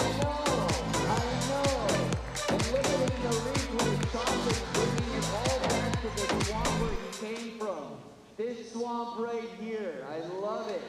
Man, if I were related. Impressive stuff from Florida's Daniel Gonzalez. Mark Duran getting ready to go, but Dan, congratulations. Thank you, thank you. That was a really strong performance and a strong weekend for you overall. What was working for you this weekend? I mean, I have been training a lot these past few months. I know my start of the season wasn't strong, but I keep believing, I keep training, working hard. And that's it. I mean, just believing in the work I have done. All right, very important follow-up question. You just undid your sleeves. Yeah. Can you show us how you roll them up so they always stay? Yeah, Because some of us roll up our sleeves and they don't always stay. Because you roll it like this. The key is to get this part. Actually, the key is just to Right. have massive arms, right? That's the trick. Maybe that will do also, but if you do this part down, then it won't come off. Going back to the match, coming up against someone like Tim, obviously he spins the ball quite slow. It's very heavy, but the pace is slower. Yes. How did you feel? Obviously, you hit a lot of great forehands. How did you feel going into that match, knowing that he was going to play slower? Did you feel confident that you would be able to control the spin and to counter, or did it take you a while to adjust? I mean, yeah, I know how he plays. We've been playing together since maybe 2015, I've been training in Japan, so their people is very fast. Also, so I have no problem if it's too slow, so I can adjust. Yeah, I have a lot of time. By the way, I love your jacket, man. Thank you. One piece is rolling.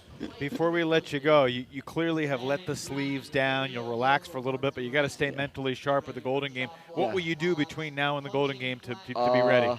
Support Mark, and I'm gonna keep active. After a while, I'm gonna keep active. So that's it. Well done, Daniel. Thank you, man. Thank you. See you later. That was the interview that I've been waiting for, the story of the sleeves. Now Kaku versus Duran. Final singles match of the weekend. Waiting all weekend for someone to compliment my jacket. Well, you haven't worn that same jacket all weekend. No, I haven't. I'm mixed and matched. Wear my MLTT shirts. So what is the story of this jacket? It's a one-piece jacket. It's a Japanese anime. I'm on screen. But they're actually made by Steve Aoki, the DJ, has a clothing brand and very limited run clothing. So I didn't get the one I wanted. This is my second choice, but it's a nice jacket.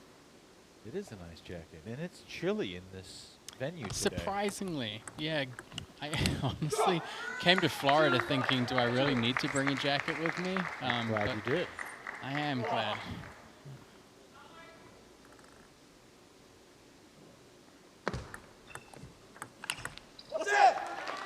Kazaku straight to the body of Mark Duran. This is Alex Kazaku's been in the situation where he's had to keep the team alive on a few occasions. He's going to have to win all 3 games to do that.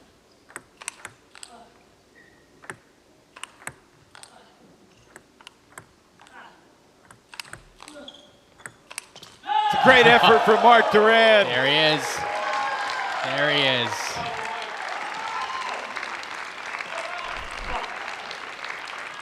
How did he steal this point? I always say if Mark Duran had a kitchen sink, he would probably throw it in there as well.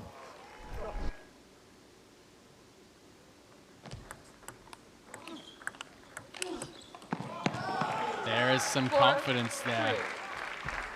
I've seen, in terms of body language, a slightly more deflated Mark Duran in days 1 and 2 of this weekend. He's always fought back hard in the Golden Game, but he's just struggled to capture his best table tennis.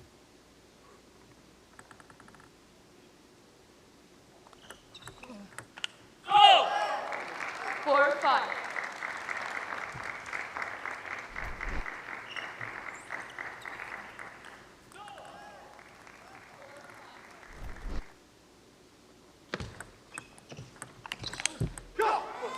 Kazaku's got some firepower as well.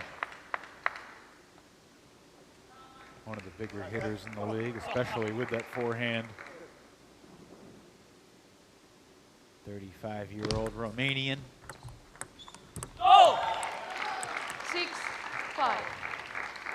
By the way, I just want to throw this out here. Before we get to the Golden Game, in the 3rd game of this final singles match, I'm going to ask Matt Hetherington for his official Super Bowl prediction. So stay tuned for that. going to have to remind me who's playing, because I'll be happy to. I generally have zero idea.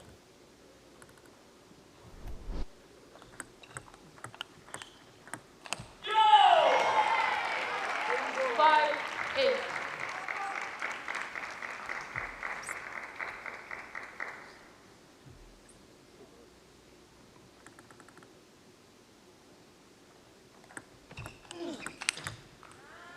Good deep serve from Kaku. He needed that point. Takes it with authority.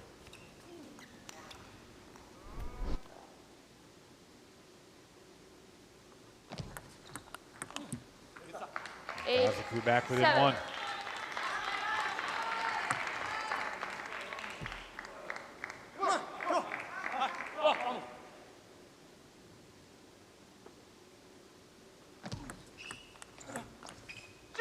Tied up. 8, 8. Win.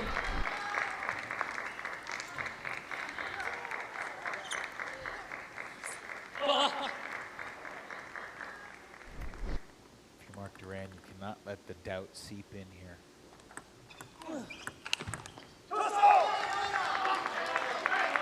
Sometimes you've got to tip your cap at your opponent too. 4 straight for Chicago's Alex Kaku. 5 in a row now. 8, 10. Crocs.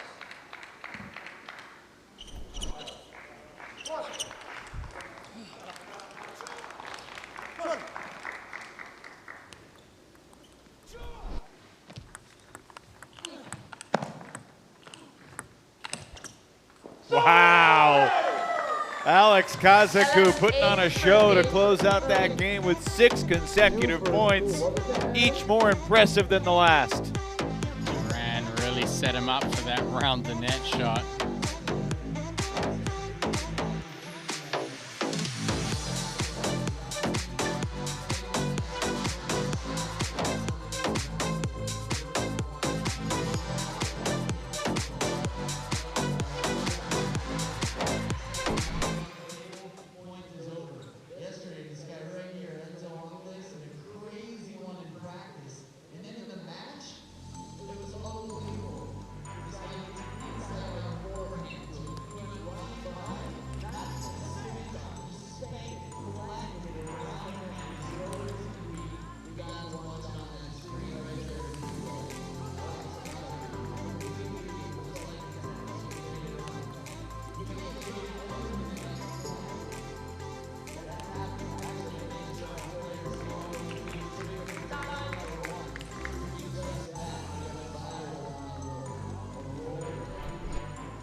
So Alex Kaku trailing 8-5.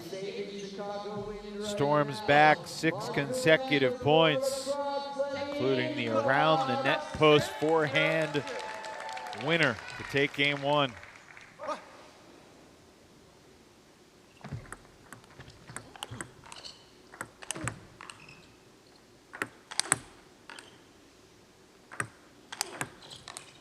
Mark Duran able to bounce back. Take the first point of game 2. Kaku made him earn it. 2-0. 0-2.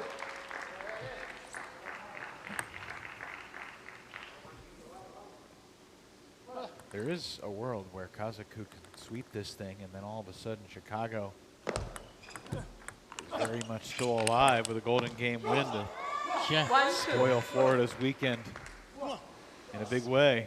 Not as far from reality as you might think.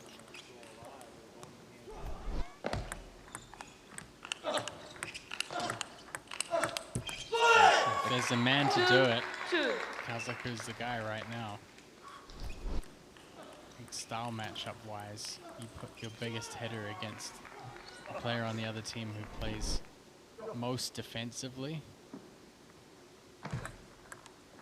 There is still the reality that the team that's had a lead going into the Golden Game has won 16 straight Golden Games,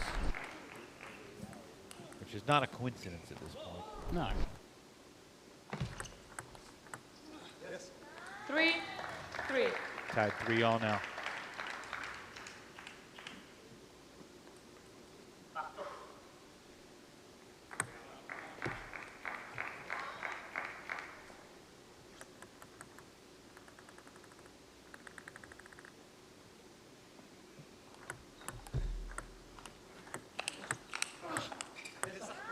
Kaku picking up momentum here in the second.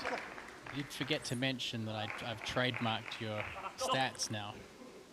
I've decided to call them Evanalytics. 4-4.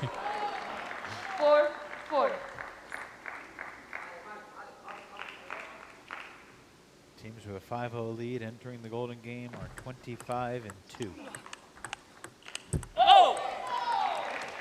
5-4. We are getting ready for the 70th Golden Game in MLTT history. 4-6.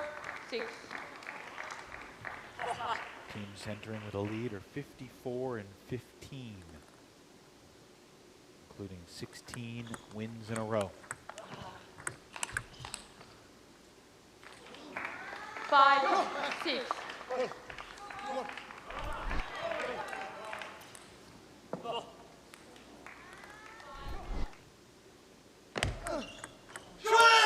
Good serve from Kaku. 6. Fooled Duran just enough.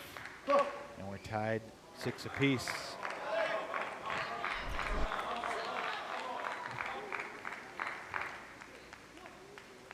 MLTT season continues with the penultimate West Division weekend 2 weeks from now in Everett, Washington.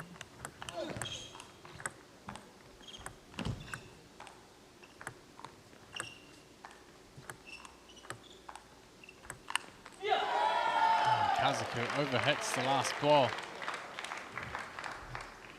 7. You been to Seattle before, Matt? No, I haven't.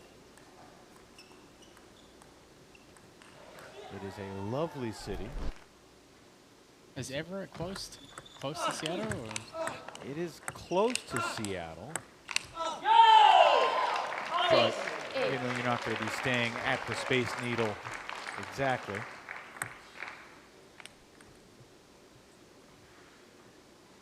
But I don't know if the Kraken are in town that weekend. Maybe you could catch a game. Do you know what sport I'm talking about? No.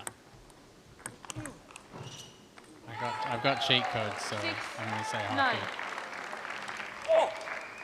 hockey. Who told you? I can't be naming names, Evan. It's a whole wealth of knowledge in my ears right now. Oh, don't you dare. That's unreal. 9-7.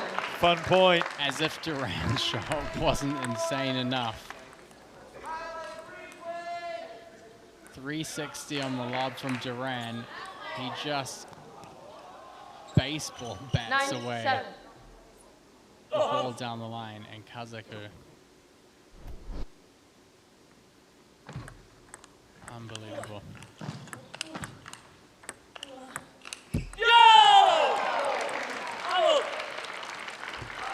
Duran now with 4 game points.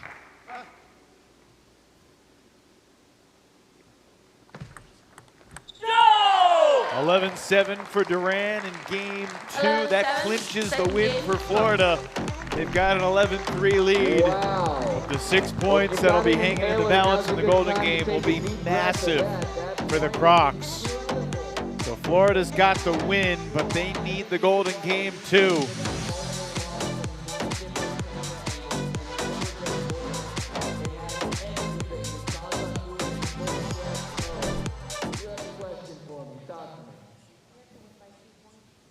Good question. So, I know you guys came a little bit late. This is one of the unique things about MLTT. You do not have to win by two. It's a pretty easy question to ask. At 10-10, instead of weeks, you have something called golden points. And what I'm going to do is, whenever I see 10-10, there's only going to be one opportunity for it left today. Because in the golden game, in 2020, it was the ultimate golden point. But if it gets to 10-10, I'm going to say, you know what it is.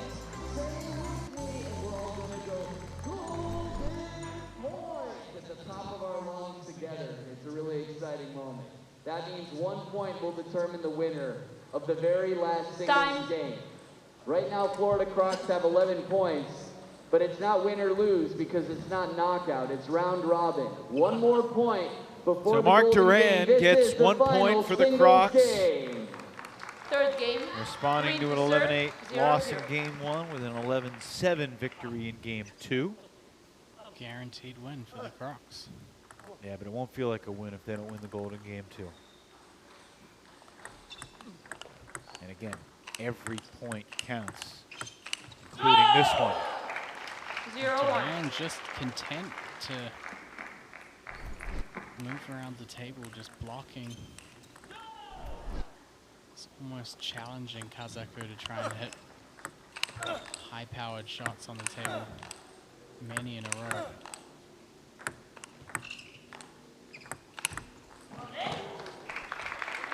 The difference between Princeton and Florida going into the final week into the season is going to be somewhere between 2 points and 9 points. We'll see exactly what that difference is going to be.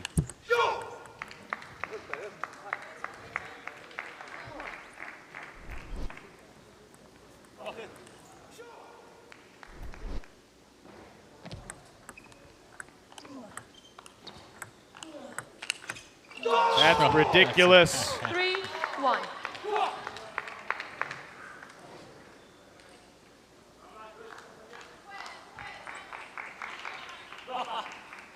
I appreciate how Kazaku enjoys his good shots. As he should. Yes, indeed. 4-1. I think there's a certain irony in Timeout, Crocs.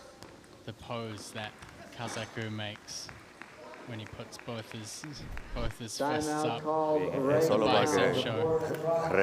retomes tu pensamiento.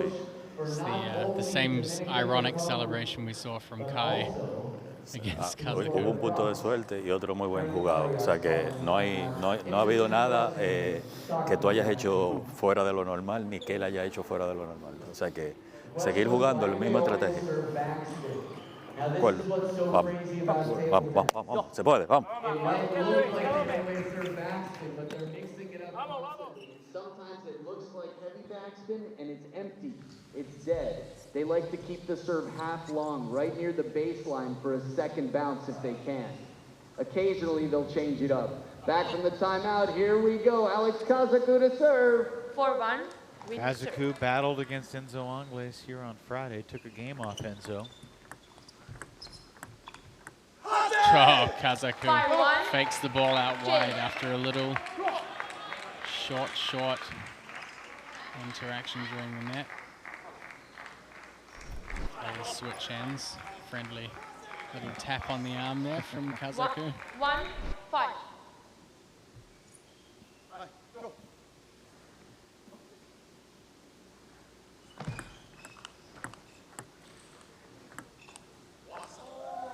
One, 6. Would you call that a snake from Kazaku, or was it not high enough?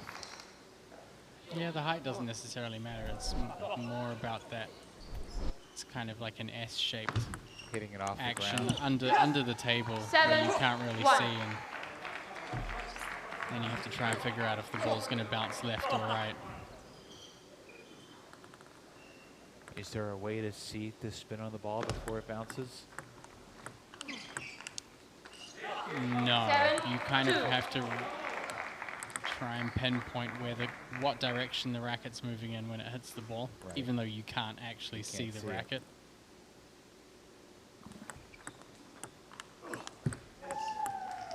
Kazaku on a roll right now, just laying down the building blocks of confidence in his game. 3-8.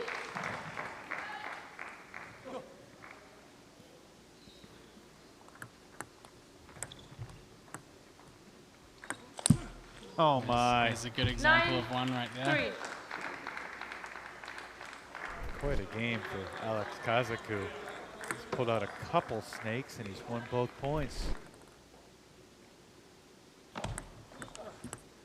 10-3 now. 3. I think Mark Duran's going to be channeling his inner Samuel L. Jackson at some point tonight while he's trying to sleep. 11. Alex 3, Kazaku 2, 1. with a convincing performance in Game 3. He matches what Chicago had produced in their previous 4 matches, so it's 11-4. Florida has won the match, but again, don't need to remind you how critical these remaining 6 points that are up for grabs are, especially for the Crocs, who currently sit 9 points out of the playoff position behind Princeton.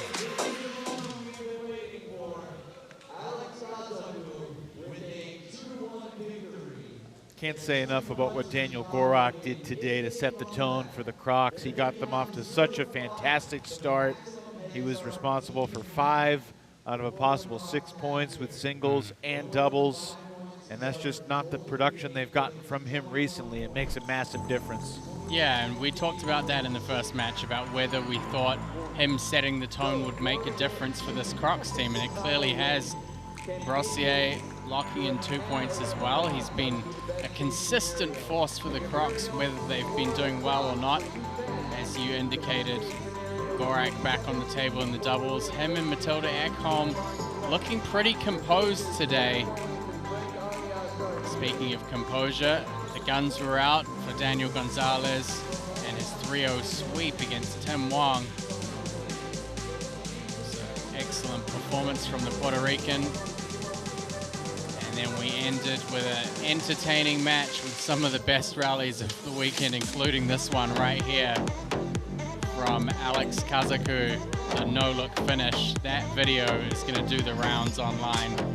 Go into the Golden Game. The Crocs have the win guaranteed, but it's the points they need.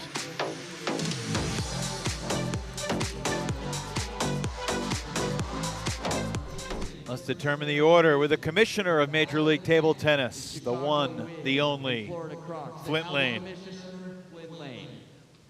Thank you, Adam. The Florida Crocs are leading 11-4. There are 6 points on the line, which will be vital in the playoff race. Since you'll be starting with 5 points, you'll be picking your first player. Coach? Alexander Kazaku. Alexander Kazaku is your number 1.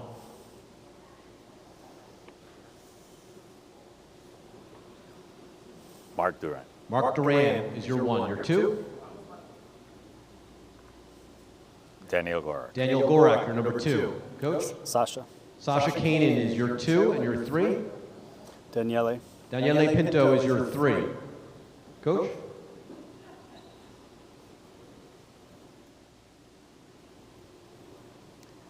Matilda Ekholm. Matilda Ekholm is your 3, and your 4?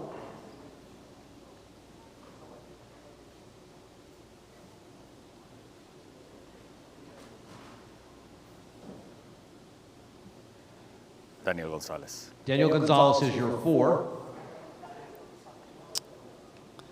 I'll do Timothy Wong. Timothy Wong is your 4, making Emily Tan your 5th, and I believe Benji Brossier is your 5th. Good luck, coaches. Thank you. Good luck. Good luck.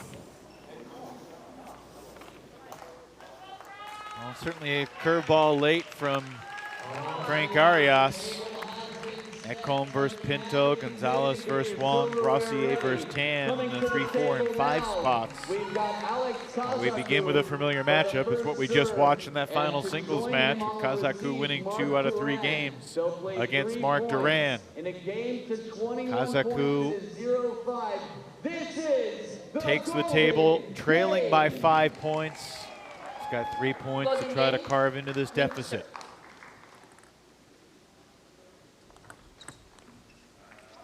Just missing the back edge on the Tentative from Duran. Kazaku taking Having the first. Kazaku out here against Duran to start could really give Chicago potential to fight back here. Big point from Duran. Mark Duran reaching out in front. Does know how to step things up for the Golden Game. Serving 1.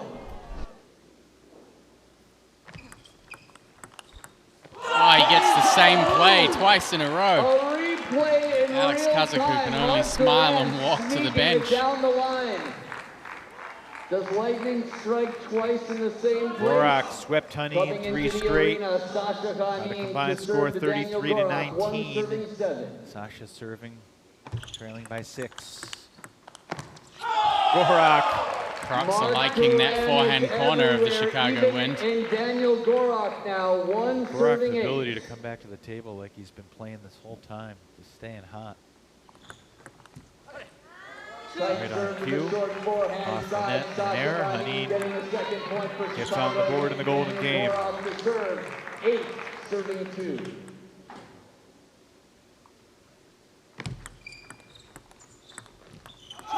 Soft touch. The Short game of coming Daniel into play. Gorak from closer to the baseline gives them a 9-2 lead.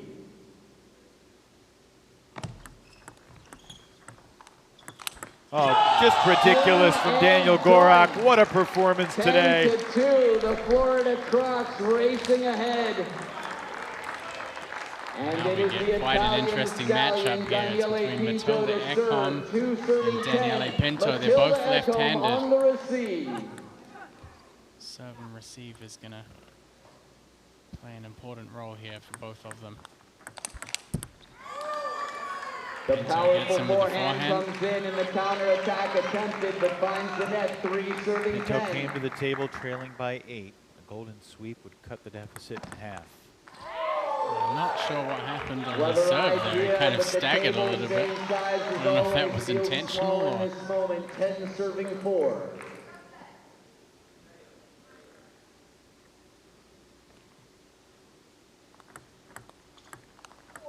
Oh, nice placement from Ekholm. Crafty. The opponent, waiting calmly and patiently to spin down the Great line. things 11 happen when serving Matilda 4. steps out and uses that reverse pendulum serve. Even against the male players, it's so hard to read. Hard to receive split. Playing with Excuse me, spin, Matt. that reverse Great job by pendulum serve Matilda. is a beast of its own. Staying loose now, Tim Wong comes split in. keeps it an And 8-point Daniel lead. Gonzalez for the Florida Gonzalez Crocs, versus 4 Wong. serving 12. Gonzalez swept Tim 3 straight in the third singles match. 33 to 19.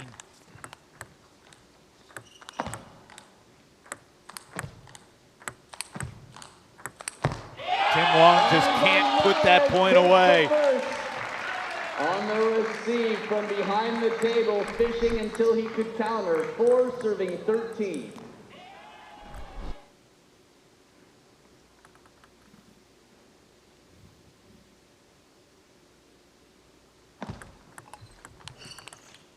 The help off the top of the net, but a good opening backhand as Tim Wong politely takes the 5th point.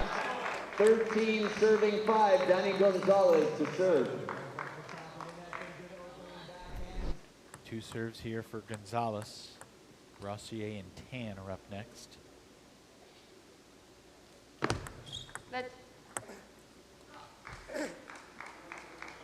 Not to say Emily can't score points against Brossier, but Brossier has the advantage. You would think Tim Wong continues to struggle against Gonzalez. As Danny Gonzalez makes it 14 to 5.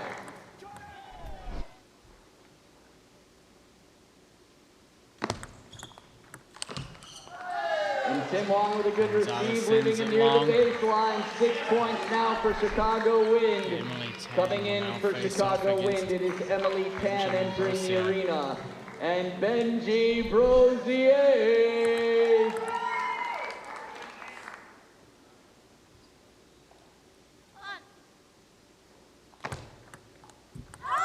Good serve from Tan. The underspin serve. Totally uncertain return there from Emily's backhand. 7 serving 14. Tapped it back as if...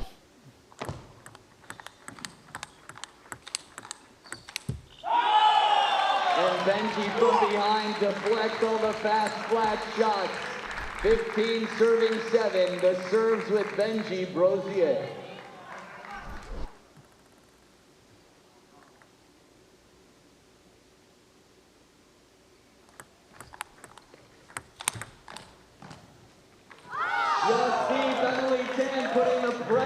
hand. smashing deep to the Scrappy is backhand. always out there, 15 serving 8. going after every attacking opportunity she can get.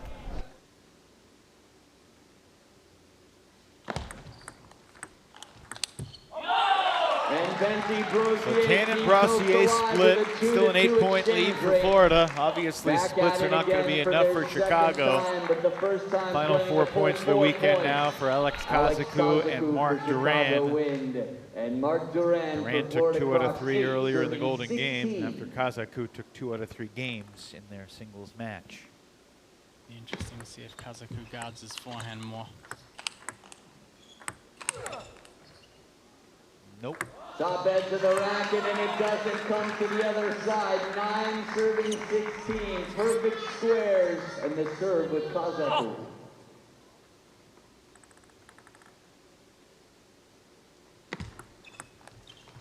Caught the edge. Oh, a handstand and a tumble from Kazaku. The gymnastics meet breaking out here. Nothing that a little edge of the table can't inspire. No balance. 17 to 9. It's like a floor routine.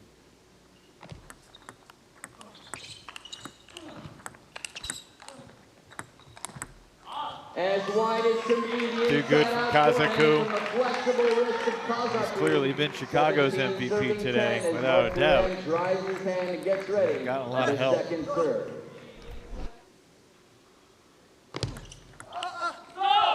Duran still earns the split, still an 8-point lead. Daniel Gorak in position to close out this weekend for the Crocs. Daniel Gorak on the receive, Sasha Hanen to serve 10-18.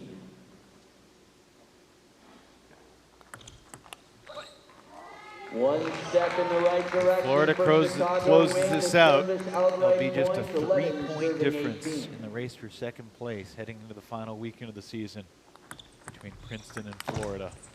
The follow-up from points for Hanen, so turns out Gorak will not be able to close this out. Daniel Gorak now hometown hero, coach to half of the stadium, 18 serving 12. His doubles partner Matilda will get a chance after these 2 serves. Well, 3 straight points for Sasha Hanen. Good push receive. 18 serving 13. Daniel Gorak with the second serve at hand. Final serve of the weekend for Gorak. It's a good one. On the reverse pendulum. Had to get one off that big point for the Florida Crocs. Well placed, well. So Hanen earns 3 points, but it's still a 6-point gap. The Italian stallion enters the arena with She's had such an up and down season in Golden Games and in doubles, and joy and frustration moments. Fat. Net. Let's serve, fair Certainly play. be a big, They will serve again. big celebration for her if she was able to win this for the Crocs. 2 points away. Great return from Ekholm. It's 20-13. Florida needs just one more. Now 7 Golden Game points. Pinto with one big forehand to keep Chicago alive, but now he's got to handle Ekholm's serve. A serve now and a second one if she needs it. Mati Back on the Ekholm bench at from Pinto. Looks like he's 2014. planning to backhand flick maybe.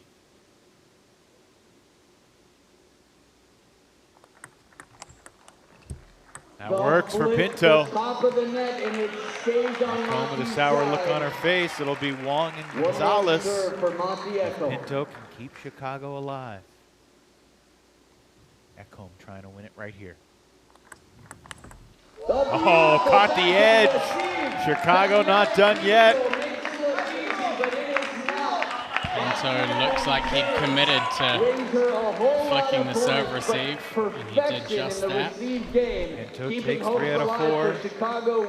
Now can Tim Wong dig deep against Gonzalez, who's had his number. 16-20.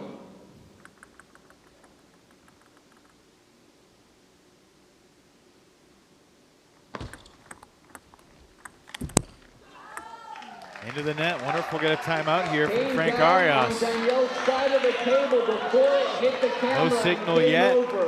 Interesting thing, if Wong could get us to 20 all, I think Chicago would have the advantage. Kaku versus Duran. Now we do get a Florida timeout. Vamos. Lo que tú has estado haciendo, que tú le has ganado fácilmente. No hay por qué hacer más nada de ahí. ¿De acuerdo? Vamos a poner, es un punto, es un solo punto. Y él es el que tiene la presión. Poner la bola en juego y atacar con cualidad en la pelota. ¿De acuerdo? Vamos. Vamos. Vamos.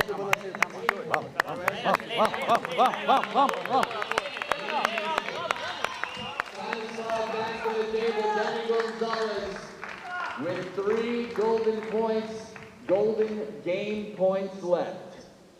Tim Wong with a second serve at 17 Gorak said he's got points. 3 more chances. Only needs 1. Wong needs to win all 3.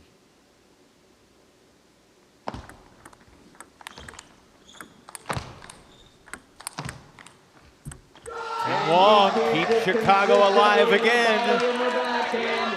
Tim Wong, 2 for 2 from 16-20. It's really been a pretty one-sided match here, Matt. But for the first time, we're getting some late tension. Florida's got the win of the match, but oh, this 6-point golden game is oh so important. And it will not slip away. Florida able to close it out. One final croc chomp from Daniel Gonzalez as Florida takes it 21-18.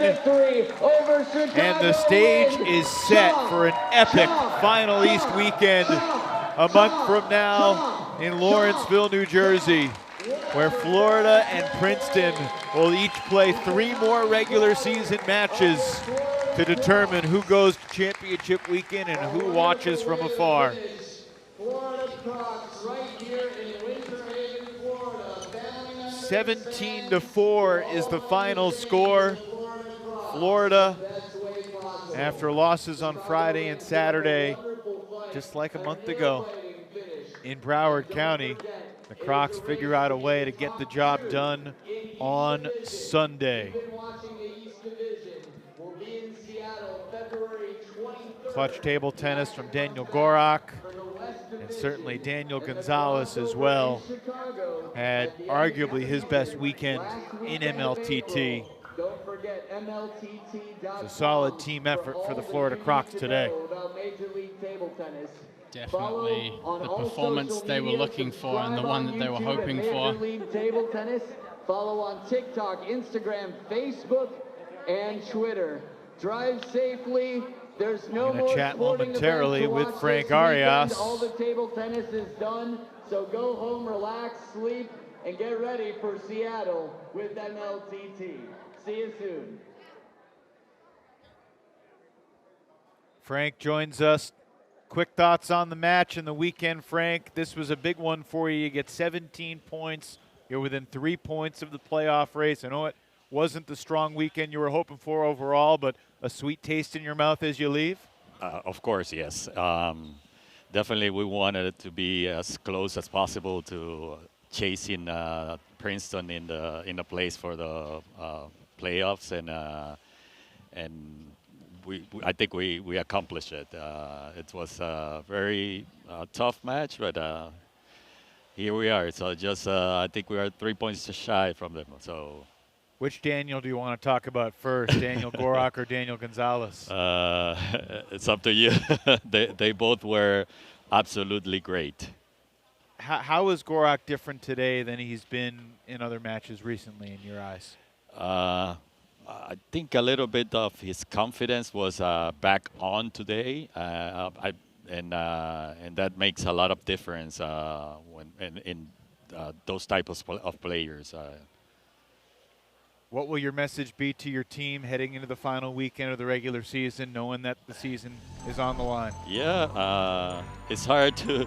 For the first time, we're not either leading or second place. We're now in third place, but as I always say, we'll fight every point back on March on New Jersey.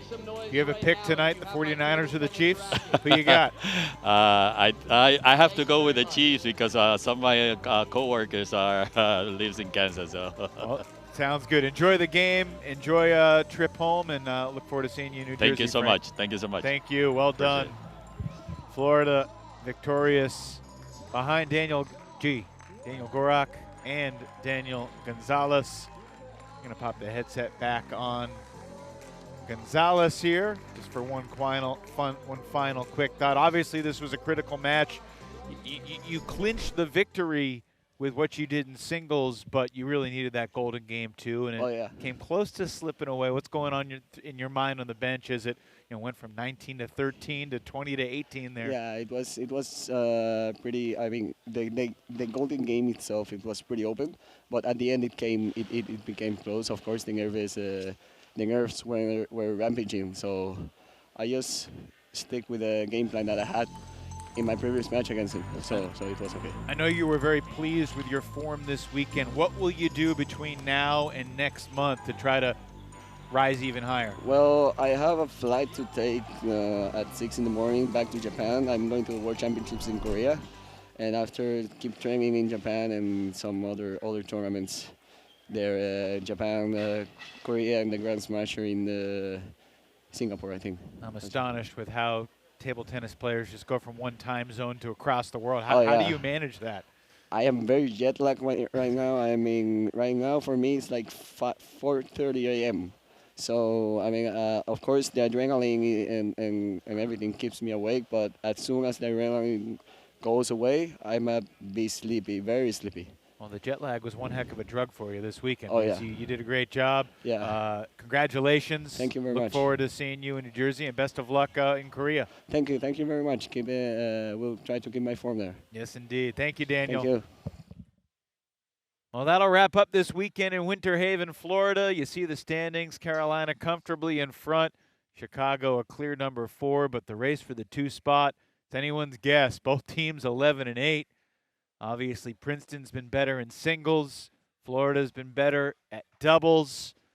And their 3 remaining regular season matches, of course, they're going to go head-to-head one more time. But all 3 matches will be critical in the race for championship weekend. Matt Hetherington and Sean O'Neill will cover the action from Everett, Washington in 2 weeks. I look forward to rejoining Matt in New Jersey for the final East Division weekend of the season. It was good times here in Winter Haven, Florida. Good to be back in the Sunshine State, and the Crocs get the win to close out the weekend. 17-4 over the Chicago Wind. On behalf of our entire production crew, the ultimate production team, working hard, long hours, and doing a great job as always, for my broadcast partner, Matt Hetherington, and for everyone with Major League Table Tennis, Evan Lepler.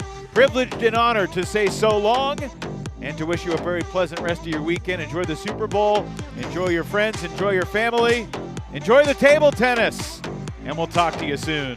Good night, everybody, from Winter Haven, Florida.